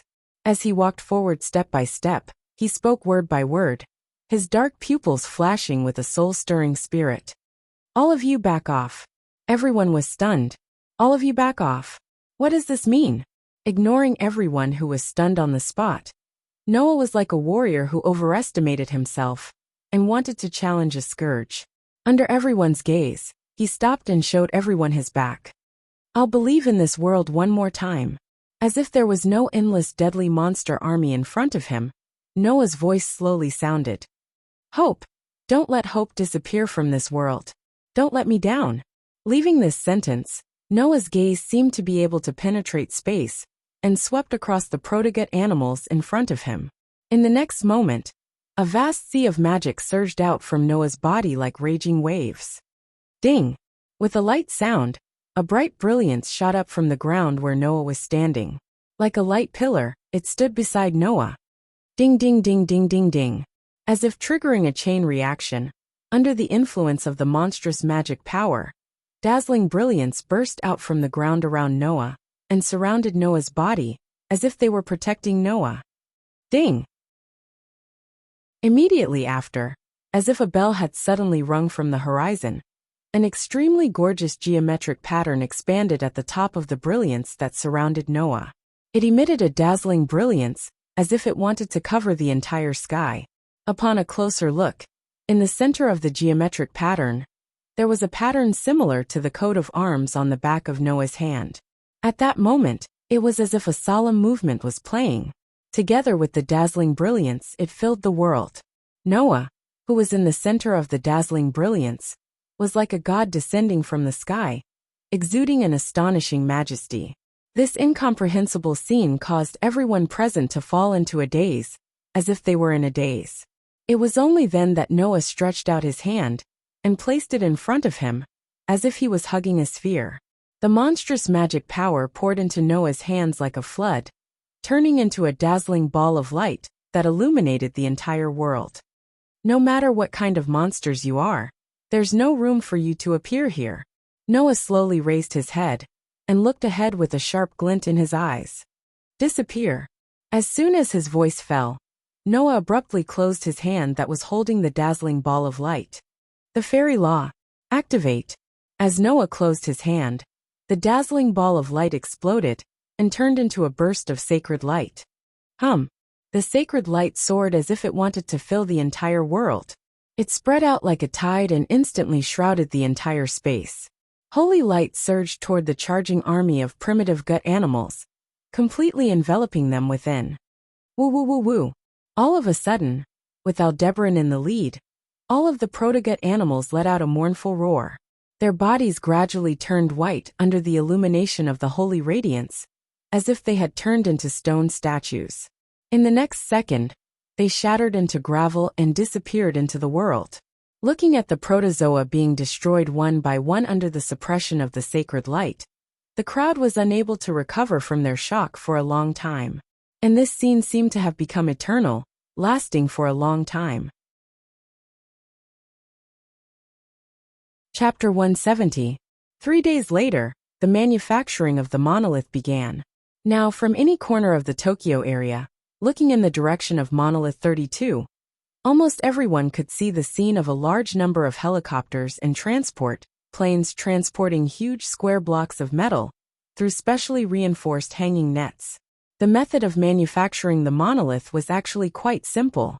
Similar to the method of building the pyramids, the manufacturing of the monolith was first to build up pieces of metal, then use a large number of transport planes and helicopters to airlift them to the site, use a special adhesive stronger than the metal used to bond planes and spaceships to combine them, and finally pile them up to a height of 1,618 kilometers and a width of 1 kilometer. Now the manufacturing of the monolith had just begun, and the height of the new monolith was not even 100 meters. In order to prevent the protozoa from taking advantage of the situation, presumably, the manufacturing of the monolith would be the most important matter in the entire Tokyo area. For the time being, people could see a large number of helicopters and transport planes at work. And during the time when the manufacturing of the monolith began, people who had left the Tokyo area with plane tickets began to come back one after another, and people who stayed in the underground bunker also came out. The once chaotic Tokyo area seemed to have returned to the past, and people were still smiling as usual, as if nothing had happened. However, some things, as long as they were not visible on the surface, it did not mean that nothing had changed. At least, during the time when Tokyo was facing a crisis, those who robbed, stole, hurt others, and even killed people for money were all brought to justice. Those who showed an ugly and unbearable side of humanity were also shunned by the people around them. It was estimated that for a period of time, they would have to live like the cursed child, like a rat crossing the street. At the same time, in the news, a report called the Third Great Kanto War was presented to the public in the form of a report. It was the cumulative damage of the Tokyo area caused by the continuous fighting with the Stage V protozoa Scorpio at the end of April 2031, and with the stage for protozoa Aldebaran in mid-July of the same year. The details are as follows. The combat strength of the Tokyo Ground Self-Defense Force decreased by 83%. The combat strength of the Tokyo Maritime Self-Defense Force was reduced by 45%. The combat strength of the Tokyo Air Self-Defense Force was reduced by 95%. In short, even if the self-defense forces in the Tokyo area were not finished, they would be greatly damaged for a long time and would not be able to recover their former glory. On the contrary, it was another statistic of damage that shocked everyone. The number of police partners officially registered by the Tokyo Police Force decreased by 13%. This part of the damage came from the Third Great Battle of Kanto and the fifth constellation of Bai. That time in Scorpio constellation, other than the 20 to 30 teams that were killed by Leech Ingin and Leech Binet Jr., the rest did not suffer any injuries. This time, due to the conflict between Fairy Tail and a portion of the residents in the Tokyo area, most of the police gave up on participating in the battle and joined Fairy Tail, which minimized the damage to the police. Therefore, the damage to the police was the least. Of course, if it wasn't for the fact that Captain Nakamura repelled the fifth constellation of Bai at the cost of one of his legs, the entire police auxiliary force would have been wiped out on the battlefield. Therefore, now that the self-defense forces were in a state of great damage, the Tokyo area would probably use the activity of the police as the theme for a long time. Finally, this report ended with the following sentence. It was said that the Tokyo area was the first in the world to avoid the fate of extinction after the monolith collapse disaster in the past 10 years. And the name of the person who saved the entire Tokyo area and made this unprecedented case was deeply engraved in the hearts of the residents of the entire Tokyo area. The president of Fairy Tail, Noah Doria. In the hall, Xiaoshi was watching the TV in front of him with a tray in his hand. On the television, with Seiko leading the way, Rintaro, Yenju Nagasaki, Morning Xia, and the rest of the police officers who had performed outstandingly in the Third Kanto War were giving a celebratory speech and being interviewed by the reporters. Even Mugging and Hina were among them. At this time, Seiko was apologizing to the guests and reporters present. It wasn't because Song Tianzi had done something wrong. Instead, it was because a certain hero who had saved the Tokyo region had skipped the celebration and wasn't present. Song Tianzi was representing this hero to apologize to everyone present. Seiko calmly answered one question after another, while being interviewed by the reporters with a faint helpless look. Xiaoshi turned his head and cast his gaze on the culprit who was sitting on the sofa reading a document. President, this celebration ceremony was held for you. You skipped it without saying a word. Is it really okay? What does it matter? Noah looked at the document in his hand seriously, but he seemed to be a little indifferent to Xiaoshi's words. And it doesn't count as skipping it. I asked Hina to go in my place, right? But people in the Tokyo area want to see the hero who saved them, not a substitute. Xiaoshi shook his head. If the president doesn't come, a lot of people will be disappointed. You're wrong. Noah glanced at Xiaoshi and curled his lips. If I go, more people will be disappointed. At that time, in front of the entire Tokyo area, Noah made a declaration that he wouldn't participate in the war. At that time, many people didn't think they were wrong, because these people didn't think that a small fairy tale could save the entire Tokyo area. Unfortunately, now, Noah saved the Tokyo area, which was equivalent to slapping those ugly people in the face and telling them who saved them. So today, there should be a lot of people who are very unhappy with this celebration ceremony held for Noah. And even if Noah didn't come, these people's faces weren't very good. After all, just a moment ago, led by Seiko, Rintaro, Mugung, and other police representatives from the Tokyo area, had collectively criticized the Tokyo area residents for spreading rumors and causing trouble. The Tokyo area residents who went to Fairy Tail to ask for Noah's help had also expressed extreme indignation during the reporter's interview. Even the police chief had righteously reprimanded them for what they had done. After today's celebration ceremony, it is believed that many Tokyo area residents who woke up from their hot-headed state will regret what they did, and those who didn't repent will be more jealous of Noah and the fairy tale. However, Their jealousy will soon be completely used by Noah. It didn't take long for Noah, who was looking at the documents in his hand, to show a smile, but the smile was a little cold.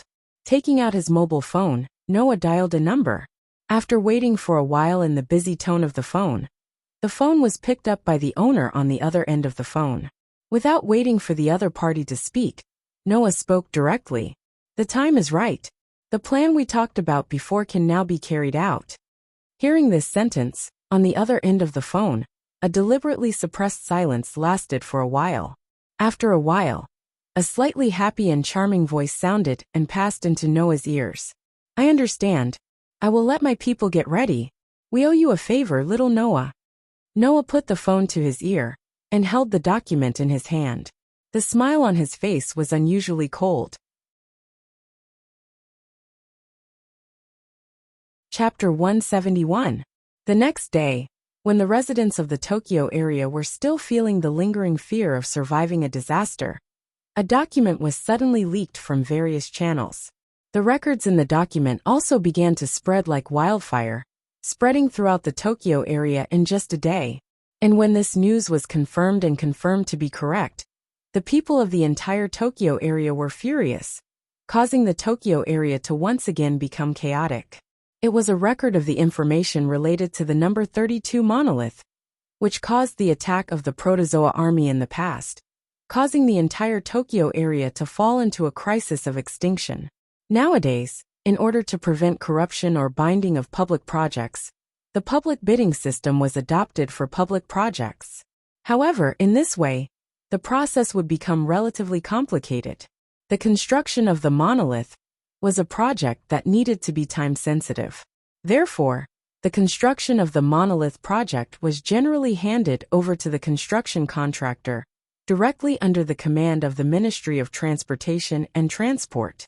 In other words, in other projects, the embezzlement of the project startup funds may be prevented because of measures to prevent corruption, but in the construction of the monolith project, it was impossible to completely eliminate this possibility. This document that spread like wildfire recorded that a part of the construction funds of the number 32 monolith was misappropriated for no reason and became the private property of the person in charge of the construction of the number 32 monolith. And at that time, the person in charge of the construction of the number 32 monolith was the Deputy Minister of the Ministry of Transportation and Transport of the Tokyo area, Tendo Mujino's elder brother of the same father, Tendo Kazuhiko. Once this piece of evidence was leaked, everyone who received the news immediately understood what was going on. They understood why the stage for Protozoa Aldebaran could attach to the monolith, and the reason why the number 32 monolith collapsed after injecting lithium corrosive liquid into the monolith. All of this was because Tiantong and light had mixed in other cheap materials during the construction of the monolith, thus embezzling a portion of the construction funds for the construction of monolith number 32. In other words, the reason number 32 monolith was able to be injected with the nightmare corrosive fluid by the stage for Aldebaran was entirely because there was a problem with the monolith itself. Tendo and Hikaru were the fuse that ignited the Third Great Kanto War, the culprits that plunged the entire Tokyo region into crisis. Suddenly, the residents of the Tokyo area were furious and began to parade or demonstrate in groups, making the entire Tokyo area restless. This was especially true for those who had angered Noah in front of the holy residents due to the incident in the Tokyo area. As a result, they were saved by Noah in the end and lost all their face. They were even more shocked and angry. It turned out that the culprits who exposed their true colors and made them lose face, being questioned in person, and being isolated by the people around them, were Tendo and Hikaru. Understanding this, these people were all furious and started to make a ruckus. They took the lead to parade or demonstrate in the streets, turning the grievances of the past few days into indignation, and strongly demanded the Tokyo area to severely punish Tendo and Hikaru. At this time, when everyone in the Tokyo area was angry, another document was released. The Tendo clan was a famous clan that produced many financial and political leaders. This was something that everyone knew. In the process of the Tendo clan's development, The people of the Tendo clan were inevitably tainted with several dirty things. For example, Tendo and Hikaru. There were many people who engaged in corruption. This document was the criminal evidence of the Tendo clan's corruption. Originally, the people mentioned in this criminal evidence were all insignificant people in the Tendo clan. Even if the matter was exposed, the Tendo clan could push them out and completely stay out of it. There wouldn't be any damage. However, when this criminal evidence was released at this time, the situation was completely different. The residents of the Tokyo area, who were in a mess because of various reasons, were furious. Under the influence of various emotions, they were hot-headed and pointed the spearhead at the entire Tendo clan. As a result, all the posts that the Tendo clan members were responsible for were blindly complained and reported by the residents of Tokyo, causing all the Tendo clan members to be thoroughly investigated. With this investigation, all kinds of dirty things were exposed. Many of the Tendo clan's big shots were either betrayed by their partners, who had always been in cahoots with them in order to protect themselves, or they had to temporarily leave their posts to avoid the limelight because of the residents of the Tokyo area. As a result, it naturally caused the entire Tokyo area to be in chaos. After all, many posts in the Tokyo area were indispensable for the Tendo clan members. If the Tendo clan were to be punished, the Tokyo area would definitely not be able to survive. It was also because of this that the Holy Son of Heaven couldn't do anything to the Tendo Chrysanthemum Prime Minister, and could only let him do whatever he wanted. The Tendo clan also relied on this, and didn't pay much attention to this incident. They didn't expect that the real disaster had completely fallen on the Tendo clan. Almost at the same time when the Tendo clan's big shots left their posts for various reasons, as if it was arranged in advance, everyone's posts were replaced by others the next day. Everything was carried out in an orderly manner. This time, the Tendo clan members were completely dumbfounded. Whether guilty or innocent, all the posts of the Tendo clan members were replaced by others. Even those who were fine after the incident were destined not to return to their original posts. Even the position of the Tendo Chrysanthemum Prime Minister's assistant was revoked because of public opinion. That was to say, everyone in the Tendo clan was forced to be laid off. The Tendo clan was completely finished. The Tendo clan was a first-class mansion located in the first district of the Tokyo area. The huge Western-style building was not so much a mansion, but more like a cottage in the countryside. Due to the invasion of Gastralia, the people of the country were already suffering from the land problem. But the Tendo clan's main gate was more than 100 meters away from the entrance of the mansion. The structure of the mansion was under the care of a gardener. The trees in the courtyard were trimmed very neatly, forming a complete left and right symmetry. The fountain that imitated the shape of a bathing angel was also inlaid with shell-like decorations everywhere. With the stupefied Mugging and Rentaro, Noah walked into the Tendo clan's mansion, pushed open the door of a room, and walked in. This was a pure Japanese-style room. In the center of the room, the Tendo Chrysanthemum Prime Minister sat there with his eyes closed. As usual, he was full of majesty. However, they didn't know if it was a psychological effect, but Mugging and Rentaro felt that today, the Tendo Chrysanthemum Prime Minister seemed to have a different temperament. It was like the sorrowful aura of a hero past his prime. As if he had been waiting for Noah's group to arrive, the Tendo Chrysanthemum Prime Minister slowly opened his eyes and stared at Noah with a sharp gaze. Noah calmly walked in and came in front of the Tendo Chrysanthemum Prime Minister. However, he didn't sit down, but stood in front of the Tendo Chrysanthemum Prime Minister, looking down at him, and indifferently said, "Your Excellency Tendo, how have you been?" The Tendo Chrysanthemum Prime Minister completely ignored Noah's meaningless greetings. He stared at Noah's face and spoke with an old and hoarse voice. "How did you do it?" "Oh." Noah pretended to be surprised and smiled. "Your Excellency Tendo is only asking me how to get the evidence of the Tendo clan's corruption? There are many ways to get the evidence of those nobodies. We have never spent the effort to clean up their deeds." The Tendo Chrysanthemum coldly said, "If it wasn't for you leaking the evidence of Kazuhito's crimes, even if you released the evidence, it wouldn't have affected us. No, in fact, its influence is that great. Noah mockingly said. Your Excellency Tendo, haven't you already understood its influence? The Tendo Chrysanthemum Prime Minister's expression sank. Chapter 172. Even if it was a small thing, it could play an unexpected role when used reasonably in necessary situations. Everyone understood the meaning of this sentence, and everyone had even heard of it before, let alone someone like the celestial child Chrysanthemum Prime, who had lived for who knew how many years. But now, Tentong Chrysanthemum truly realized the true meaning of this sentence. Originally, it was just an insignificant piece of evidence to the Tentong family, but it attracted the blind targeting of the angry residents of the Tokyo area, causing the Tentong family to fall into a crisis.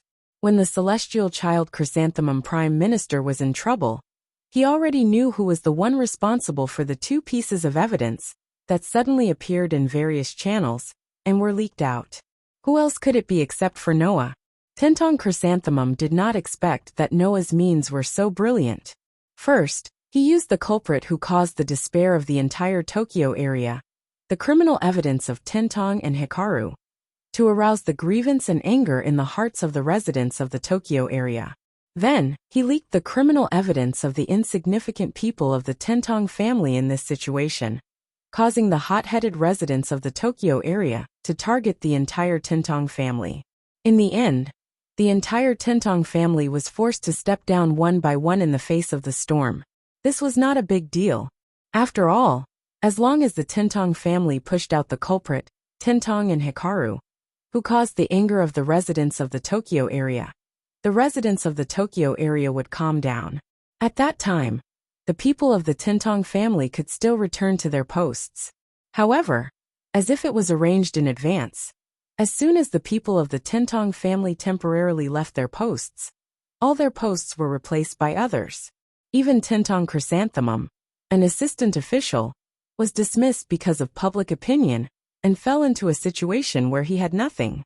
It was not until this moment that Tentong Chrysanthemum understood that the Tentong family had completely lost everything they had in the past, including him, Tentong Chrysanthemum himself. Did you arrange those people? Tentong Chrysanthemum looked at Noah with cold eyes, but his fists were clenched tightly. Where did you find so many people who have the ability to replace my Tentong family? Not everyone would be able to climb up the ranks smoothly.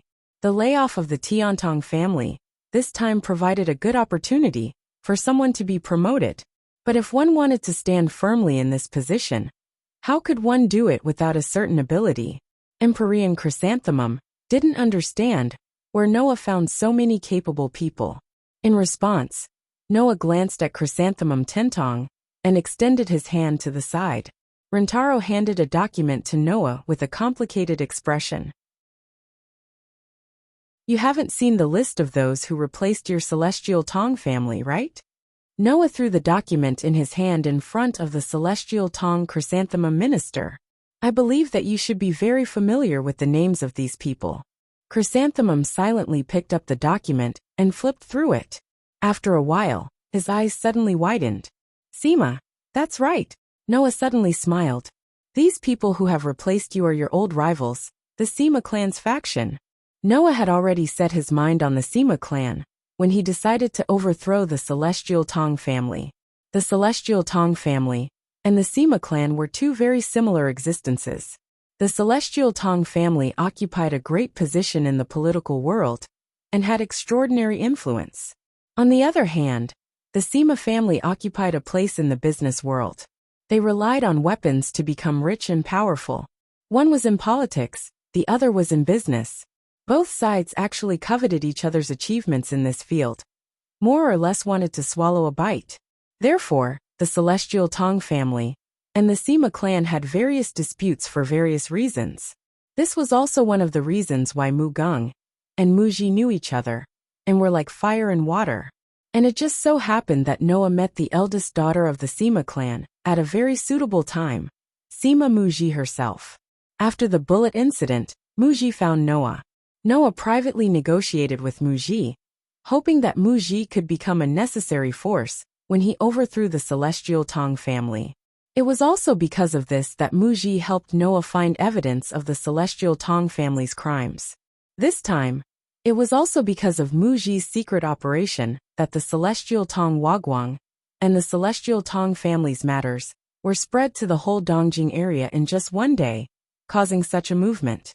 In the end, the people of the Sima clan took this opportunity to replace the Celestial Tong family's position in the political world, which caused the Celestial Tong family to be forced to step down collectively. The operations in the Dongjing area could still be carried out in an orderly manner, reducing the impact of the Celestial Tong family on the Dongjing area to a freezing point. It turned out to be like this. Chrysanthemum's hand holding the list of the people of the Sima clan couldn't help but tremble as he whispered. No wonder even the evidence of Wagwang's crimes can be obtained. There were still many ways to obtain the evidence of the crimes of the insignificant people of the Celestial Tong family. But Celestial Tong Wagwang was the grandson of Chrysanthemum's prime minister, a direct descendant of the Celestial Tong family. The traces of his secret deeds had long been deliberately eliminated by the Celestial Tong family, except for the Celestial Tong family's own data vault. The Celestial Tong family secretly coveted the Sima clan's position in the business world, and the Sima clan also coveted the Celestial Tong family's position in the political world. Naturally, both sides had special spies mixed into their respective internal departments. In order to get the evidence of Celestial Tong Wagwang's crimes, the Sima clan even mobilized the people who had been lurking in the Celestial Tong family. With the help of Mugung, they finally succeeded. Noah said faintly, as if he had heard the voice of Chrysanthemum's prime minister. As the former daughter of the Celestial Tong family, no one is more familiar with the situation of the Celestial Tong family than Mugung. She even knows the location of the Celestial Tong family's data vault and how to enter it. Chrysanthemum's prime minister immediately shot his emotional gaze to Mugung, then suddenly realized something. No. Even if you can get the evidence of Wagwang's crimes and trigger a riot in the Tokyo area, it's impossible for the people in the Celestial Tong family to be replaced in such a short time when they leave their post. Speaking until here, Chrysanthemum's prime minister was suddenly stunned. Unless it's a recommendation from someone who has the ability to specially arrange for these people to be promoted instantly without the need for formalities and effort. Noah looked at Chrysanthemum's prime minister with sympathy. That's something that only someone with more influence and authority than you, the Celestial Tong family's patriarch, and the Holy Son of Heaven's prime minister can do. Hearing until here, the list in Chrysanthemum's prime minister's hand fell to the ground. After being stunned for a while, he seemed to have aged a lot all of a sudden. He finally bent his straight back inside. So that's how it is. Even the Holy Son of Heaven is involved in the operation of this matter? For that peace-loving princess, Chrysanthemum's prime minister's prime minister without hesitation, and your existence as the cradle of the corrupt Celestial Tong family, is an indispensable force to protect the Tokyo area, but also an invisible threat that can make the Tokyo area cease to exist. Noah turned around, his voice drilled into Chrysanthemum's ears.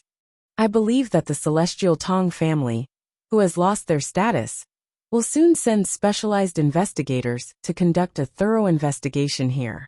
With Mugging here, the Celestial Tong family's data vault won't be able to stop anyone. All the dirty things that the Celestial Tong family has done will be exposed to everyone's eyes.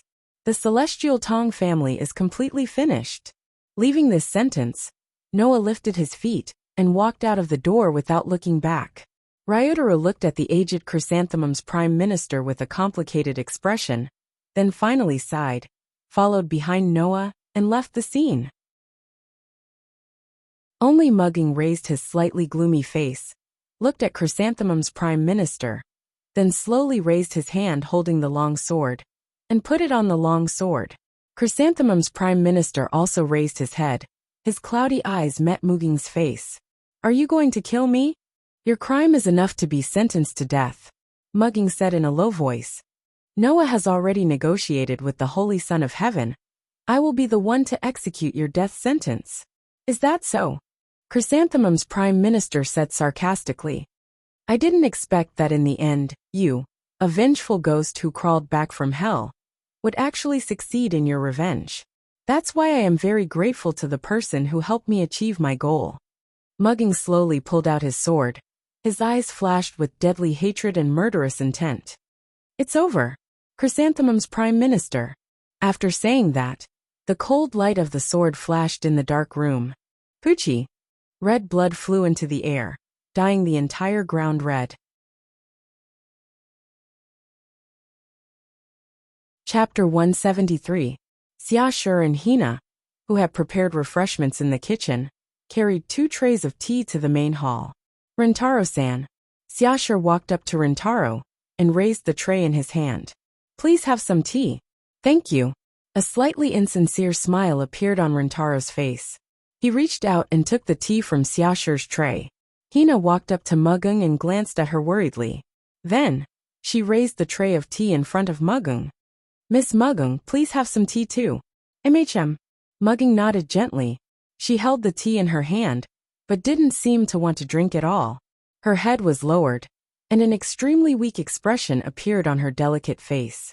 Noah, who was sitting in front of Mugung and Ryutaru, silently observed them for a while.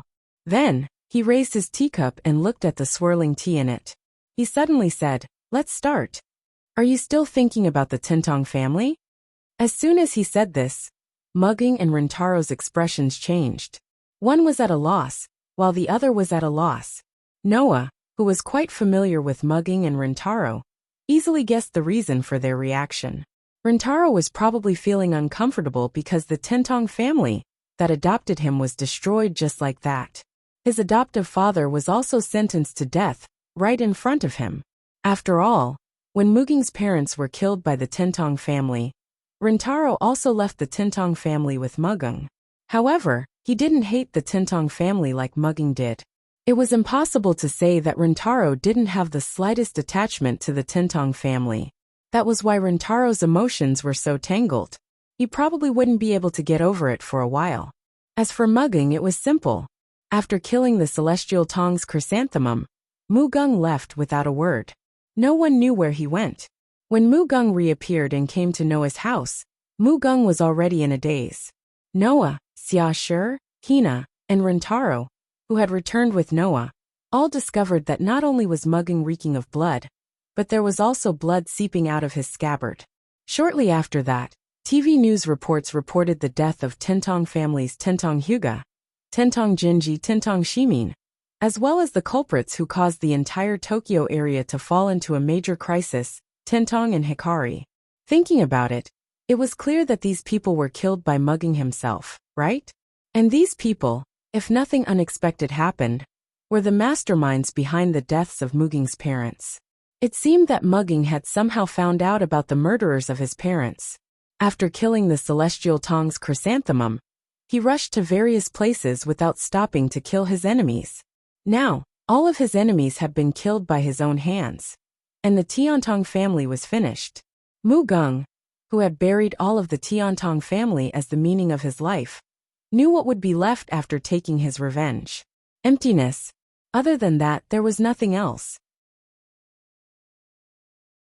Regarding this, Xiaoshi, who was extremely smart compared to ordinary children, seemed to understand. Although Hina was not as smart as Xiaoshi, her life as an assassin made her extremely sensitive in this regard. Therefore, the two left obediently after serving tea. In this regard, Noah pondered in his heart for a while, then took a deep breath and made a decision. Mugging Rintaro. At that moment, Noah thought about what to say in his heart and said, "Can you listen to a somewhat willful request of mine?" Hearing this, Mugging and Rintaro were stunned at the same time. After looking at each other blankly, they sorted out their inner emotions and pulled themselves together a little. "What is it that requires you to speak in such a solemn manner?" Rintaro asked with some confusion. "You've helped us a lot. If there's anything you need my help with, and I can do it, I'll definitely help you." "Go ahead." Mugging nodded concisely. "You've helped me take revenge. No matter what it is, I'll agree to it. Don't be so sure." Noah shook his head, and his expression became extremely serious. "After all, I want you to disband the Tintong Civilian Guard Company and join Fairy Tale. Join Fairy Tale? Mugging and Rintaro were both stunned. In front of the two, Noah first closed his eyes for a moment before suddenly opening them. A shocking light flashed across his eyes. Mugging, Rintaro, I want to change this world. Change the world? Mugging and Ryutaru were completely stunned. Change the world? What did that mean? Intuition told Mugging and Rintaro that what Noah wanted to say next was definitely something very big, something so big that it could really change the world. As a result, Mugino and Rintaro reined in their emotions and became serious. Actually, I've had this idea for a long time, but I've never thought of implementing it before, because it's not something that can be done in a short period of time. Noah placed the tea in his hand on the table in front of him and met the gazes of Mugging and Rintaro. He sighed.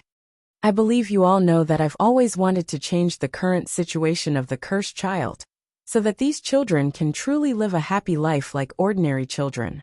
However, this matter has cruelly told me that there are still many people who hate these children, and there are also countless people who reject these children. Noah narrowed his eyes slightly. Due to the fact that the Tokyo area is ruled by the Son of Heaven, who doesn't reject the cursed child, the children here have the best experience in the whole country, and even the whole world. But even so, the situation in Tokyo is still like this. I really can't imagine what kind of life the children in other places are living without the protection of the fairy tale, and are not residents of the Tokyo area.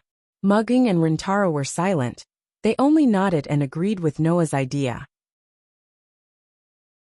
So, when you say change the world, you mean you want to change the situation of the cursed child being discriminated against all over the world? Mugging's expression became stern. You should know that this is not something that can be done easily, right? On the side, Rintaro nodded again, but this time, Rintaro agreed with Mugging's idea. Basically, as long as it was a person who experienced the Protozoa War 10 years ago, and survived until now, and kept that hellish memory, they all hated the cursed child. Because the cursed child's body had the blood of the monsters who took away their family and friends in the past 10 years.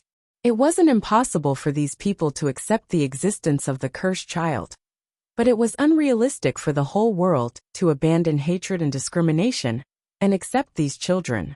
Not to mention other factors, even if the two factors of hatred and discrimination were excluded, the most primitive human fear was a difficult problem to solve. The cursed child's body had the protozoa virus in it. Once the protozoa virus's invasion rate of the body exceeded 50%, these innocent and cute children would turn into real monsters. No one wanted to have a person who could turn into a man-eating monster at any time by their side, even if it was a child. Therefore, the possibility of turning into a monster at any time meant that these children would not be able to integrate into the world of ordinary people. Unless Noah could come up with a solution to the possibility of these children turning into protozoa. Otherwise, this idea could only be said to be nonsense. Of course, Noah understood this problem and showed a hesitant expression, but after a while he slightly relaxed, looked at Mugging and Rintaro, and said a shocking fact. Actually, in the fairy tale, there is already a way to completely suppress the protozoa virus in the cursed child's body, and to stop the invasion rate from increasing. What did you say? Even Mugging and Rintaro couldn't help but lose their voice when they suddenly heard this news. Noah glanced at the two of them who were shocked. He stood up and said to the two of them, "You two come with me."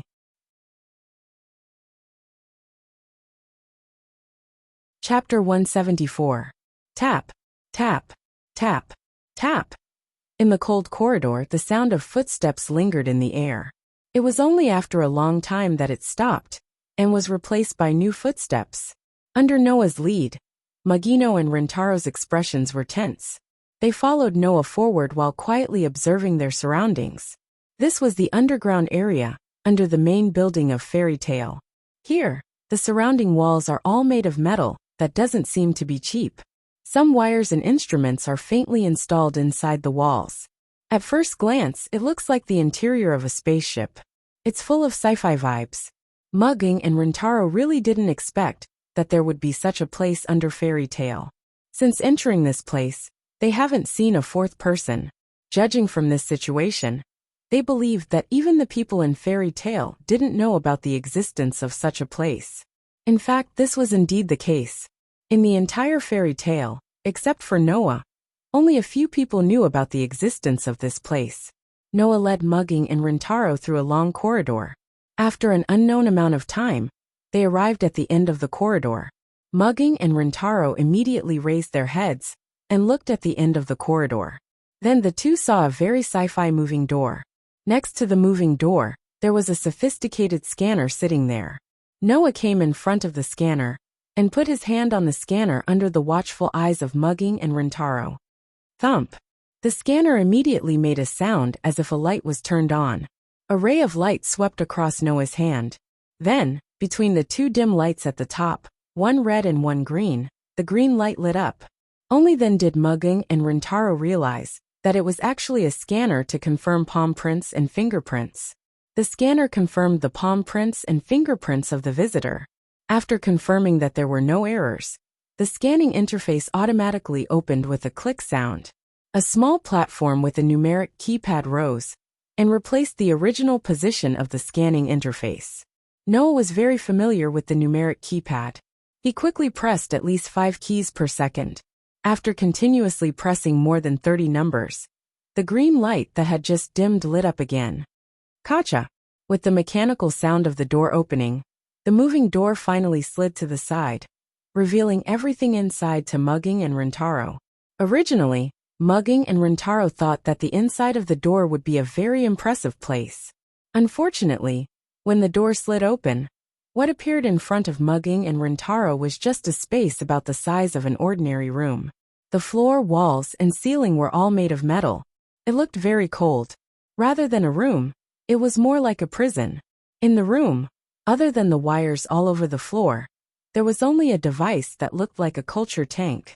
In the device, a culture tank the size of a beaker was indeed connected to it. Inside it was an unknown red liquid. It looked like it was boiling, with bubbles rising from it. Mugging and Rintaro could see it clearly. Looking at the culture tank in front of them, Mugging and Rintaro couldn't help but look at it. After a while, they looked at each other and looked at Noah. Noah! The impatient Rintaro hesitated for a moment before calling out. Noah! You said that the method to suppress the protozoan virus in the cursed child's body, without increasing the rate of infection, is this thing?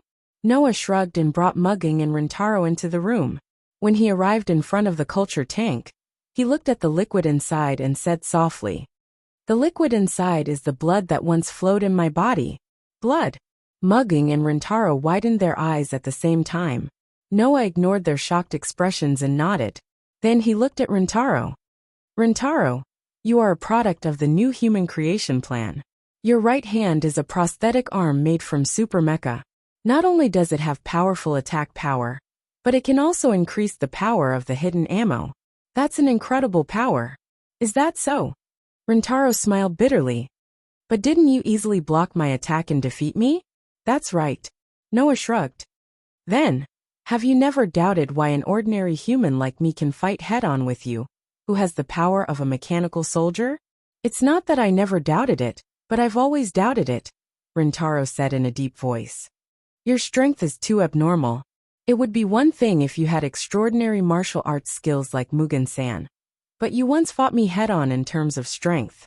That's not something a normal human body can have. You're right. This time, it was Noah's turn to smile bitterly. That's why I'm starting to doubt if I'm even human. After saying this, Noah shook his head and explained. Actually, my body is very special. Not only am I immune to the invasion of the protozoa virus, but I can also absorb the protozoa virus to strengthen the human body and increase my strength. Mugen-san and Rintaro were shocked. Really? Mugen-san stepped forward and asked quickly. Why? I also want to know the answer, but I only know that my body is special. I don't understand why. Noah sighed. So don't ask me. All you need to know is that the protozoa virus has no effect on my body.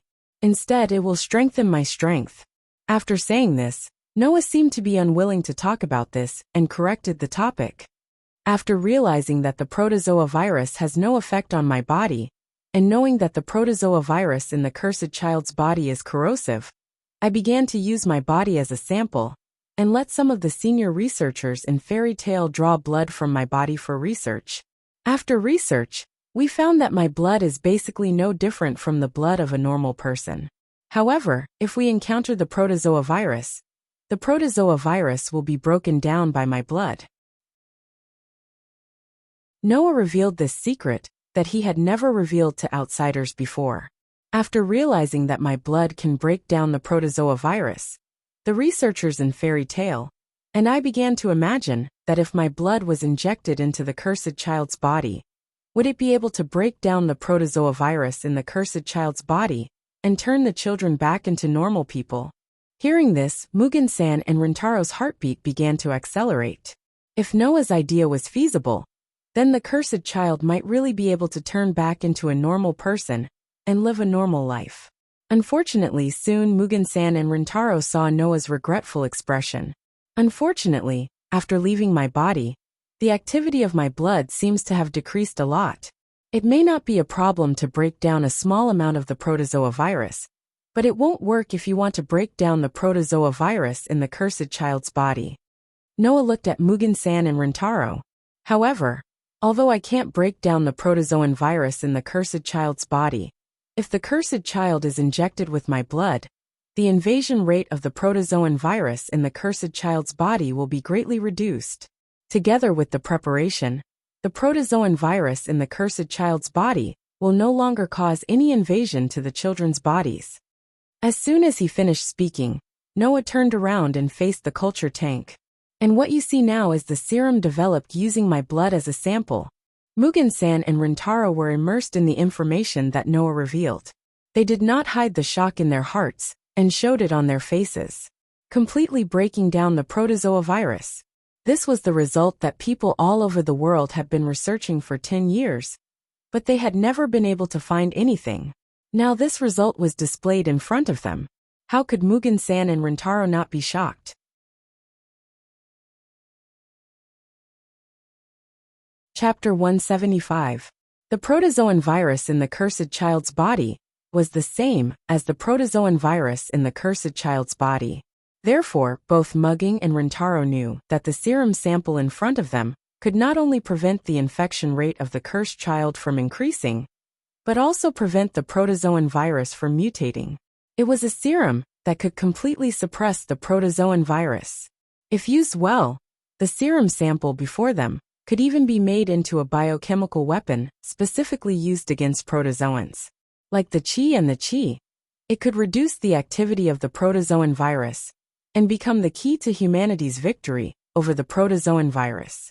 In addition, if the serum was provided to humans who were injected with body fluids by protozoans and were in danger of mutating into protozoans, then if used in time, it might be able to eliminate the protozoan virus that had not completely spread out in the human body, saving humans from the danger of mutating into protozoans. It was precisely because of such important reasons that humans had been researching ways to suppress the protozoan virus for the past 10 years. But until now, they had not succeeded. Perhaps no one knew that the protozoan virus serum that could drive humans all over the world crazy was right under this little fairy tale. Phew! After a while, Mugging and Rintaro heaved a heavy sigh of relief, as if they had digested all the information that Noah had revealed. With this, Yinzhu Xiashi and Hina won't be in danger of mutating into protozoans anymore, right? Rintaro realized that his voice was trembling. Also, humans won't be in danger of mutating into protozoans anymore, right? That has nothing to do with me, Noah replied coldly. I'm researching the serum for the children, not for the selfish and ugly people in this world. Although Noah already knew that not all humans in this world had a dirty side, most people still could not escape from the dark side of humanity. Therefore, Noah still did not have a good impression of the people in this world. Rintaro understood this and immediately shut up. But Mugging looked at Noah and asked bluntly, "What does this have to do with you wanting us to join Fairy Tale?" Hearing this, Noah reached out his hand and gently stroked the surface of the culture tank, staring at the liquid inside. After a while, he said with shocking words, I want to hand this over to you. And I also want to hand Fairy Tale over to you to manage. What did you say? Both Mugging and Ryotaro gasped at the same time. Here Mugging Rintaro. Before the two of them had time to react, Noah's dark pupils flashed with a strange light as he spoke. I want Tokyo's fairy tale to become the world's fairy tale. This short sentence not only jolted Mugging and Rintaro out of their stupor, it also instantly made them understand Noah's plan. He wants Tokyo's fairy tale to become the world's fairy tale. In short, Noah wants Fairy Tale to become the world's cursed child's shelter. If this is really the case, Noah's change the world can definitely be achieved. In this world where protoget animals wreaked havoc, humans relied on weapons to barely obtain the ability to protect themselves from the protoget animals. However, it was limited. Sooner or later, the chi in this world will be depleted. When that time comes, what will humans do? They can only rely on the cursed child's power that surpasses that of humans to fight against the protoget animals. But if all the cursed children in the world were to join the fairy tale, then what would the fairy tale become? It's very simple.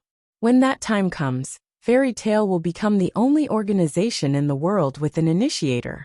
If the police all over the world wanted a suitable partner, they would also join Fairy Tale one after another, making Fairy Tale an unprecedented huge police organization that could influence the whole world.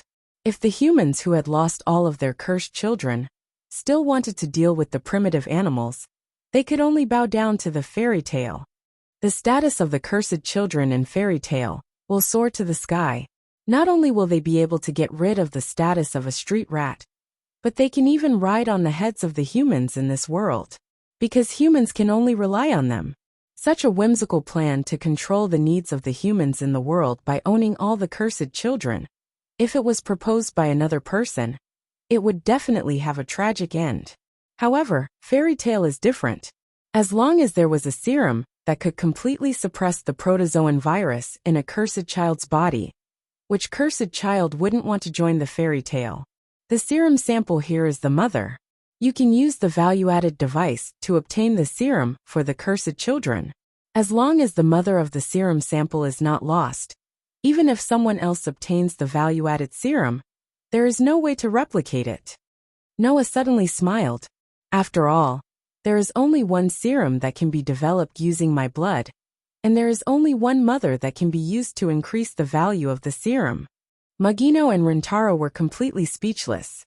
It was not that they were making a fuss, but the plan that Noah proposed was too big, to the point that they could not help but be afraid. Once the rulers of those countries realize that something is wrong with the large-scale adoption of the cursed child, it won't be something that can be resolved with just a few words. Rintaro's voice was a little hoarse. It was obvious that he was too shocked. Then it's very likely that Fairy Tale will become the public enemy of the entire world. Is that okay? However, the person who refuted Rintaro was none other than Magino himself. Riki-kun. Magino bitterly smiled and shook his head. Who would want to be the enemy of an organization that has gathered a large number of cursed children? Rintaro was suddenly speechless. If Noah's plan was to be carried out, then, if they could only rely on the cursed children to deal with primitive animals, how could the humans possibly overestimate themselves and deal with the fairy tale that had a large number of cursed children? It was not that they did not want to deal with it, but that they could not. It was such a simple and crude logic. Only when humans realize the preciousness of the cursed children will they understand who is the weak side. Noah's somewhat cruel words echoed. In this chaotic world, only those with power have the right to speak, and humans are weak. I will use facts to tell them that they have no right to look down on humans. Do you want to become my sword again? Noah first looked at Magino and smiled. However, this time, you will not live for revenge, but for me, for those children. This will be the meaning of your life. My meaning of life? Magino's delicate body trembled violently, and a pair of eyes that had originally dimmed due to the end of her revenge suddenly lit up. What about you? At this time, Noah looked at Rintaro again, as if he had seen through the weakness in his heart, and looked directly into Rintaro's eyes. Do you want to lead the children who changed their fate and the fairy tale who ruled over the world to defeat all the proto-good animals and save the world. Rintaro's eyes flashed with a flash of light. Let the cursed children rise again? Defeat all the proto-good animals? These two words hit Rintaro's weak spot, as he believed in upholding the meaning of justice. Seeing that Magino and Rintaro's expressions had brightened, Noah's lips slowly curled up. He knew that this matter was settled.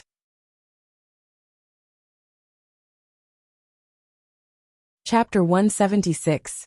The Tintong Civilian Guard Company was disbanded. Early in the morning of the next day, Mugging personally disbanded the Tintong Civil Guard Company and returned all the rent for the company's office. Together with Rintaro, they moved into Fairy Tale. On this day, Kino and Rintaro officially announced that they would join Fairy Tale and become a member of Fairy Tale.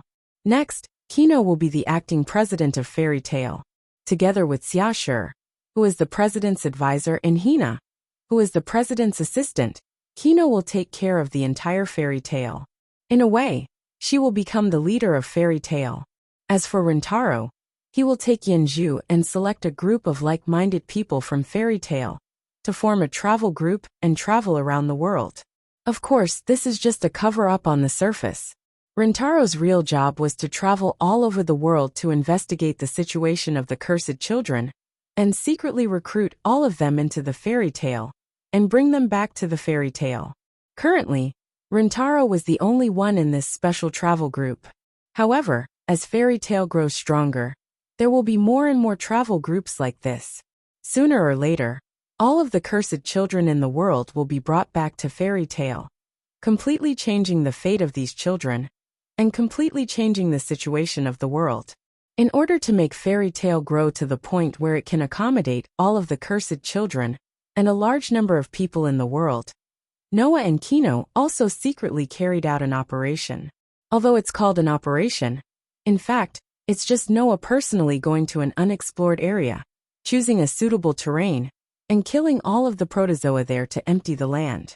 Mugung, on the other hand, began to arrange for people to purchase a large amount of pyrolite and prepare to make a monolith. He would secretly transport it to the place chosen by Noah, where he would build a paradise comparable to the Tokyo area, but only belonging to the Fairy Tale. With the efforts of Noah, Magino, Rintaro, Natsuya, Hina, Yenju, and the others, it was believed that it wouldn't be long before this new area named Fairy Tale was discovered and listed on the map, and people would be shocked to discover it. Fairy Tale had already grown to a point where they could no longer resist. When that time came, the Fairy Tale would rule over the entire world, and the cursed child would be completely overthrown. Humans would only be able to rely on the Fairy Tale to survive. Of course, at present, this operation is just the beginning, and there is still a lot of work to be done to reach a mature stage. These work, Noah is very assured to let Kino, Rintaro, Xiaoshi, Hina, Yenju, and the others handle it, while he quietly hid behind the scenes and began to withdraw from management. Kino, Rintaro, Xiaoshi, Hina, Yenju, and the others who already understand Noah's reason for doing this, although they are a little depressed, but yesterday, Noah specifically talked to them about this matter. So even if they are a little sad, Kino and the others still understand Noah's reason and put all of their attention into their work and do their best for their own ideals. Tokyo 1, Shungju in the spacious room. Shungju is playing the piano. Originally, Shung Tianzi used the piano in his room as a piece of furniture to decorate the room, rather than to play a musical instrument. But, ever since he learned the piano from Noah, Shungju would play the piano whenever he is free. Over time, the piano has already become Shungju's daily pastime. But today, Shungju has been absent-minded while playing the piano, and from time to time he makes mistakes, as if his soul has left his body. Every time Shungju plays the piano, a figure will appear in his mind.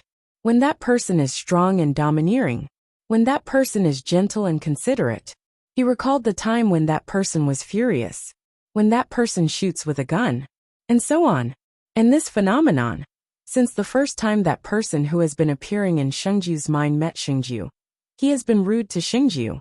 As the ruler of the Tokyo area, Shungju not only has the necessary political skills, but also the appearance, heart, character and conduct are impeccable.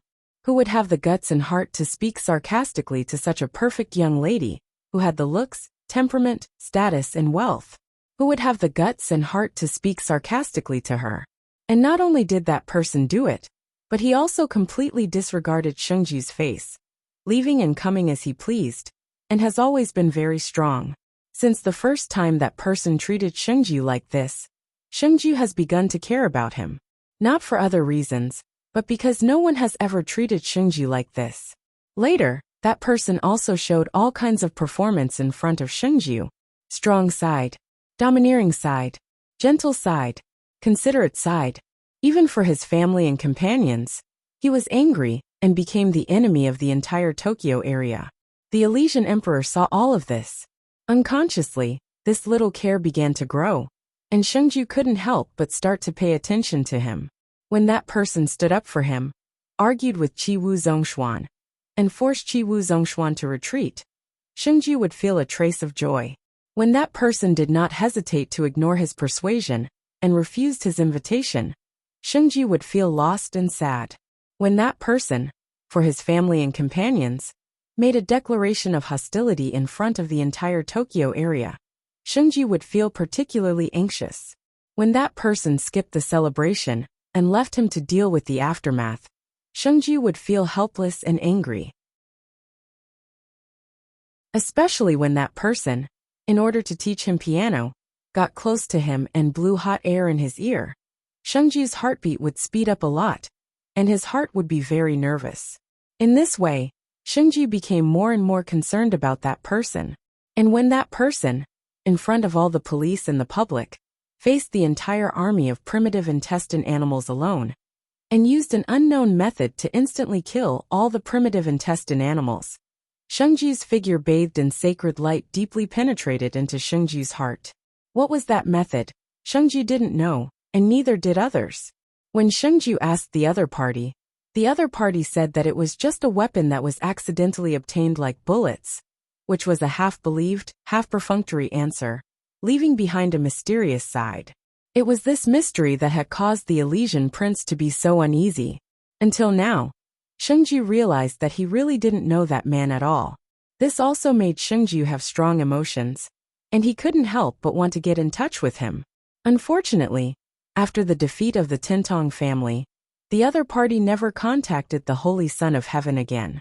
This was also the reason why Shengju was uneasy. Of course, the reason why Shengju was uneasy was not only because there was no news of the other party, but also because of a sudden and inexplicable impulse. An impulse to see the other party. Shengju didn't know why, but he had this feeling.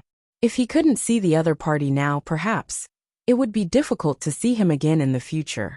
Driven by this feeling, Shengju became more and more uneasy, and he sighed. He glanced at the sky outside and thought about what he should do next. When he realized that he still had some free time, he began to hesitate. In fact, as long as he made a phone call, Shengju could hear the other party's voice. However, only today, Shengju didn't have the thought of calling the other party. Instead, the urge to see the other party was particularly strong. After a while, Shengju finally made a decision, stood up, and walked out of the room.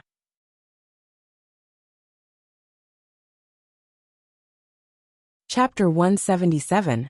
Holding a dazzling night sword that was as sharp as ice, Noah used a piece of cloth to wipe the sword bit by bit. On the side, the body of the modified large-caliber revolver had been wiped extremely clean. Magazines filled with manufactured bullets were scattered around it. The pitch-black body of the revolver flashed with gorgeous arcs of light from time to time. It was very eye-catching. A sword and a gun, one white and one black. Such two special weapons. One was brought out from the world of fairy tale, and the other was a product of this world. Not to mention their performance and usefulness, they also had a special meaning. Therefore, Noah wanted to carry them with him. Carry them and leave this world. The world fragment scattered in this world has been found. The faintly discernible special palpitations of being able to leave this world at any time once again appeared in Noah's heart. Noah, who had already experienced it once, knew that as long as he grasped the throbbing feeling in his heart, then with the help of this world, he would be able to leave this world and return to Between Worlds. However, before that, Noah must ensure that Fairy Tale is absolutely safe and that nothing will happen to it. Only then can he leave this world with peace of mind. This was also the reason why Noah exposed the serum sample of the protozoan virus at this time, and proposed the plan to make Fairy Tale a shelter for the world's cursed children. Similarly, this was also the reason why Noah let Mugging and Rintaro join Fairy Tale, and handed over Fairy Tale to Mugging, Xiashur, Hina, and others to manage Fairy Tale. Don't think that Mugging didn't have management skills just because she ran Tintong Civilian Guard Company. As the daughter of the former Tintong family, Mugging's management skills were definitely not worse than Noah's. She even surpassed him in some aspects. Otherwise, Emoji wouldn't have put Mugging in her eyes and treated her as a sworn enemy. In addition, with the help of the smart Xiashur and the capable Hina, Fairy Tale in their hands, they can definitely fully utilize Noah's plan and the abundant resources prepared to realize the plan. Perhaps, when Noah has the opportunity to return to this world again, Fairy Tale would have become an existence that the world can't ignore, and those poor children would have completely turned over. Cha! In the subtle friction sound, Noah slowly put the knight sword in his hand back into the scabbard, then put the scabbard with the sword into the side bag, put it aside, and picked up a magazine on the table in front of him. It was an XD series automatic pistol magazine.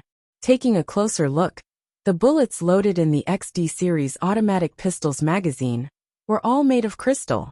If it was the world of Fairy Tale, the sorcerers would definitely be able to recognize these crystals. Magic crystals. Those were magic crystals used to store magic. Mugung, who was standing beside him, exclaimed in shock. Could this be the bullet you're going to use to kill Scorpio?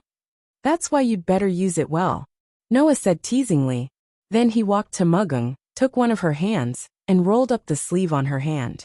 Before Mugung could react, Noah reached out and placed his palm on Muging's arm. Then he closed his eyes, and the magic power in his body surged.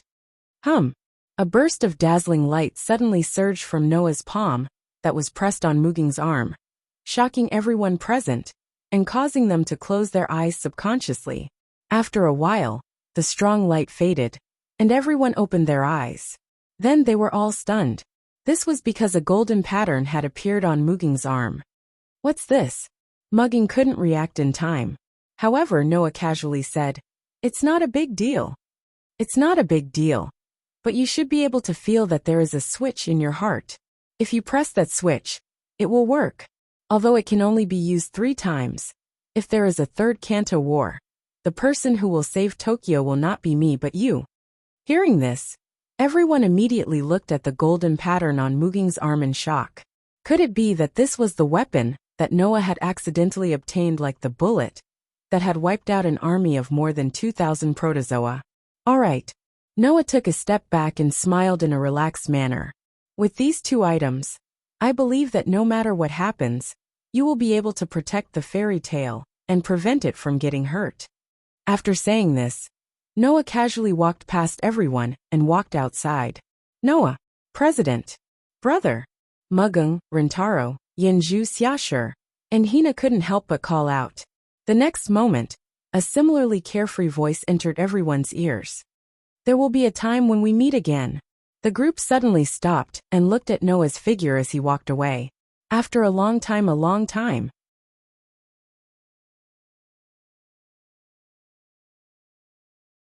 Chapter 178. The pitch-black giant wall was like a black mountain peak deep in the clouds. It had a deeper color than the darkness, giving people an invisible pressure. However, the transport planes and helicopters that came and went still used strengthened nets to hang pieces of metal cubes. They flew up into the clouds and continued to work on this pitch-black giant wall. Number 32 Monolith. After a few days, this new number 32 monolith was built as high as a mountain peak. It had the same invisible majesty as the other monolith. Noah, who came from District 39, specially made a trip here. He looked up at the majestic monolith, surrounded by a large number of transport planes and helicopters, and fell into his memories. In this world, Noah stayed for a relatively heavy year, compared to the time in the fairy tale world. Looking back at the beginning, Noah realized that he had exhausted all his efforts to establish fairy tale, which was now famous throughout the entire Tokyo area, and destined to rule the entire world in the future. The original intention of establishing fairy tale was just to let a group of ostracized children live a better life. That is to say, the reason why the fairy tale was born today was because of Noah's sympathy and pity for the cursed child. Noah, who couldn't bear to see a group of innocent children being treated like that, decided to establish the fairy tale, a shelter for the cursed children. Later on, because of this, he was baptized by the plundered generation, similar to the celestial child's chrysanthemum, and understood the ugliness of this world. Since then, it could not be said that Noah was unhappy, but he was a little suffocated by the dark side that spread in this world. As a result, in order to resist, he learned social skills, political skills, and how to treat his enemies cruelly. He even learned how to kill. This was something he didn't learn in the fairy tale. Now Noah, who learned these things, said that he had matured and his heart had undergone a transformation. But was this transformation really good? If it was just to live in the fairy tale world, these things shouldn't be necessary, right? Thinking of this, Noah couldn't help but miss the noisy Magic Guide Guild. Now Noah understood why people who left their hometown missed their home so much. Because, only after leaving their hometown outside, would they know how wonderful the life they had lived there was. Noah was the same. After coming to this world, he knew how precious the unrestrained life in another world was. However, Noah didn't regret leaving the fairy tale and coming to this world. As for the reason, it was very similar to the original intention of establishing the fairy tale in this world. It was just because Noah wanted to help those worlds that were like children.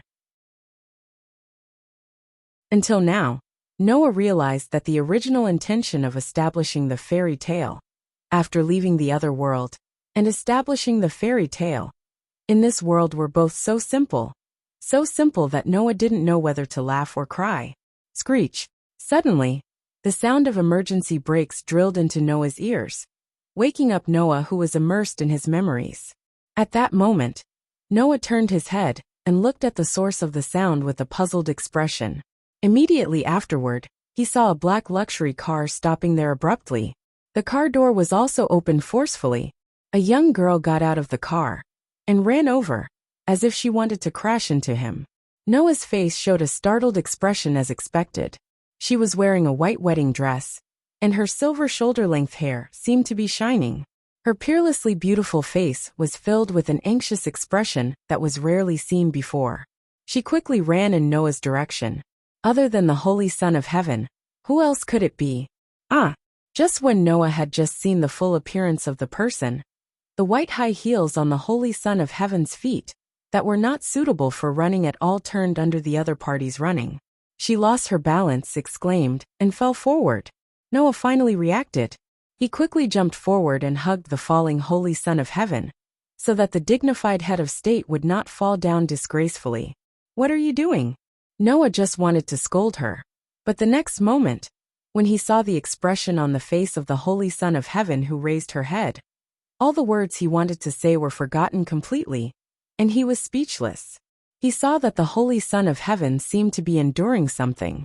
She pursed her lips and unconsciously held Noah's hand tightly with her slender hands wearing smooth white lace gloves. A pair of beautiful eyes were full of anxiety. "President Noah, is it true that you are going to leave the Yodo area?" Hearing this, Noah was startled and asked in surprise. "How do you know?" "I just went to Fairy Tale. The president of Tiantong told me about this, and told me the direction you left in." The Holy Son of Heaven couldn't help but hold Noah's hand tightly, and she also looked at Noah's eyes tightly. She didn't seem to realize that she was infinitely close to Noah, nor did she realize that she was doing something very intimate. Her expression became sad. "That is to say, President Noah, it is true that you are going to leave the Yodo area, right?" Looking at the sad look on the Holy Son of Heaven's face, Noah panicked for a while. What's going on? Why did she show such an expression? Could it be that this princess is also reluctant to let me leave? Impossible, right? My relationship with her doesn't seem to be that good. Is it because of the residents of the Yodo area who reject fairy tale? So you want to leave the Yodo area? The Holy Son of Heaven's seemingly pale lips were tighter and tighter. Indeed, what those people did was a bit too much, but that was also because of the persecution of animals. I believe that one day, they will also wake up to what they have done, and let go of the hatred in their hearts. So President Noah, please don't blame those residents. Hearing this sentence, even Noah couldn't help but admire the Holy Son of Heaven. Before the beginning of the Third Kanto War, it wasn't only fairy tale that was hurt by the brainless residents in the Yodo area. But this princess was also the same. At that time, some people said that Seiji was incompetent, some said that Seiji was muddle-headed, some said that Seiji was not able to protect the Tokyo area and deserved to die. There were even some people who attacked her and said all kinds of dirty words. Noah also heard that some residents who coveted the beauty of the princess even felt that the Yodo area couldn't be saved, and that they were going to die. With crazy feelings, they touched the Holy Son of Heaven and tried to violate the Holy Son of Heaven. As a result, none of those ordinary people succeeded, and they were all arrested. Under such circumstances, the Holy Son of Heaven not only did not have any negative feelings towards these residents, but also spoke for them. Obviously, she didn't take these things to heart. She is really kind. So, Noah's attitude also softened, and he didn't avoid the Holy Son of Heaven's gaze and shook his head. I didn't leave the Yodo area because of this. Then, the Holy Son of Heaven was at a loss. Then why did you leave the Yodo area? Is it strange that I left the Yodo area? Noah sighed. I'm not from the Yodo area. You should have noticed it, right? The Holy Son of Heaven was suddenly speechless, and after a while, she whispered. In other words, you want to go back to where you came from, right? Go back to where I came from. Noah pondered for a while and smiled bitterly. Not necessarily. Maybe, I will go to a new place, that's not for sure. Looking at the slightly bitter expression on Noah's face, the Holy Son of Heaven opened her mouth, but in the end, she could only squeeze out such a sentence. Then, will you come back?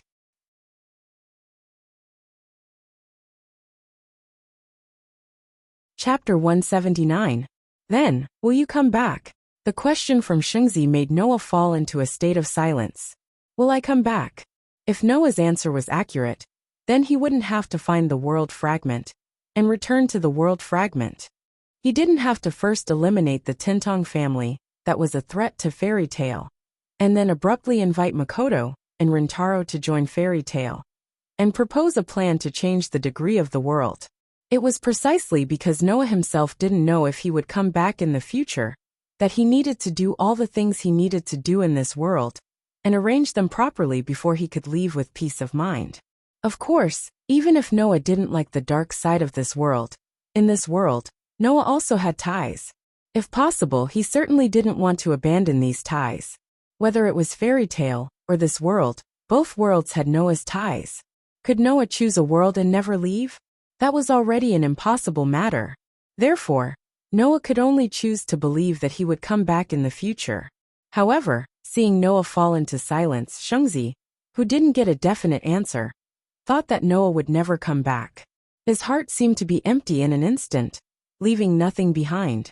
From a young age, the people around the Holy Sun, from the family tutor to the celestial chrysanthemum minister, were all respectful to the Holy Sun. Because of this, when Noah appeared beside the Elysian Emperor naturally took notice of such an anomaly. The Elysian Emperor didn't have the slightest respect for the Elysian Emperor, and would even act extremely domineering in front of the Elysian Emperor.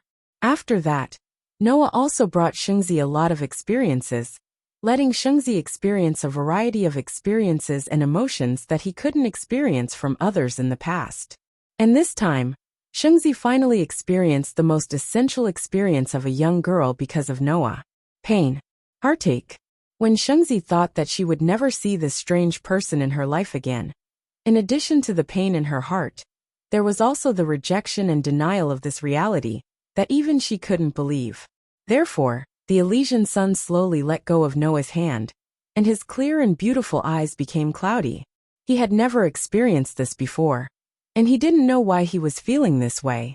The Elysian sun slowly let go of Noah's hand, and his clear and beautiful eyes became cloudy. What about Fairy Tale?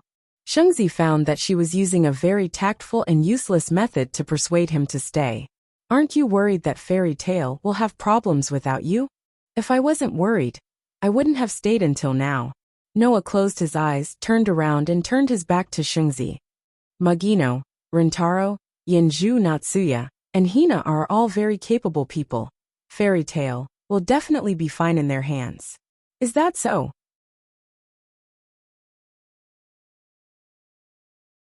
Although I have never regretted doing my part for the Tokyo region as the Holy Son of Heaven, sometimes I feel very tired. It is very hard. President Noah, I wish for a person of the opposite sex who can stay by my side and share my burden. This was normal for a young girl in the prime of her youth. Noah wasn't surprised at all. However, what Shengzi said next really surprised Noah. And he was very surprised. In fact, he was shocked. I know compared to you, I am very immature, but I still hope that you can stay by my side. The Elysian sun's cheeks began to turn pink, but he still stared at Noah and said these impactful words nervously. As a man of the opposite sex, Noah almost didn't show the wavering in his heart on his face. What does this mean? What does this mean? What does this mean? Under the gaze of Shengzi, Noah actually had the urge to run away for the first time in his life. Is this a confession? I understand now, Mr. Noah. Shengzi clenched her hands so hard that they turned white, but she still bravely expressed her feelings. So unknowingly, I have already started to treat you as a man of the opposite sex, and I love you. If Noah still couldn't understand what Shengzi meant, then he would have lived for so many years in vain. Noah could only suppress the inexplicable anxiety in his heart and forced a smile. I don't think I have done anything to deserve your love. It's just that you didn't realize it. Even I almost didn't realize it. But when I realized it, I was already saying it. Elysian Sun looked at Noah with a passionate gaze that had never been seen before. So can you stay for me? After saying this, Shengzi looked like she was about to faint, and her delicate body began to sway. Clearly, even the Elysian Son of Heaven had reached his limit at this point. Noah was completely speechless, and his heart began to beat faster as he looked at Shengzi, who was desperately trying not to look away from him. You're tuning in to the Li Mei's Sword of Destiny YouTube channel. We're so grateful for your support, and don't forget to subscribe to join us on this incredible journey through captivating stories. Your generosity through donations truly makes a world of difference, as it's the primary source of revenue that allows me to expand and enhance this channel for you. Thank you from the bottom of my heart for being a part of this adventure.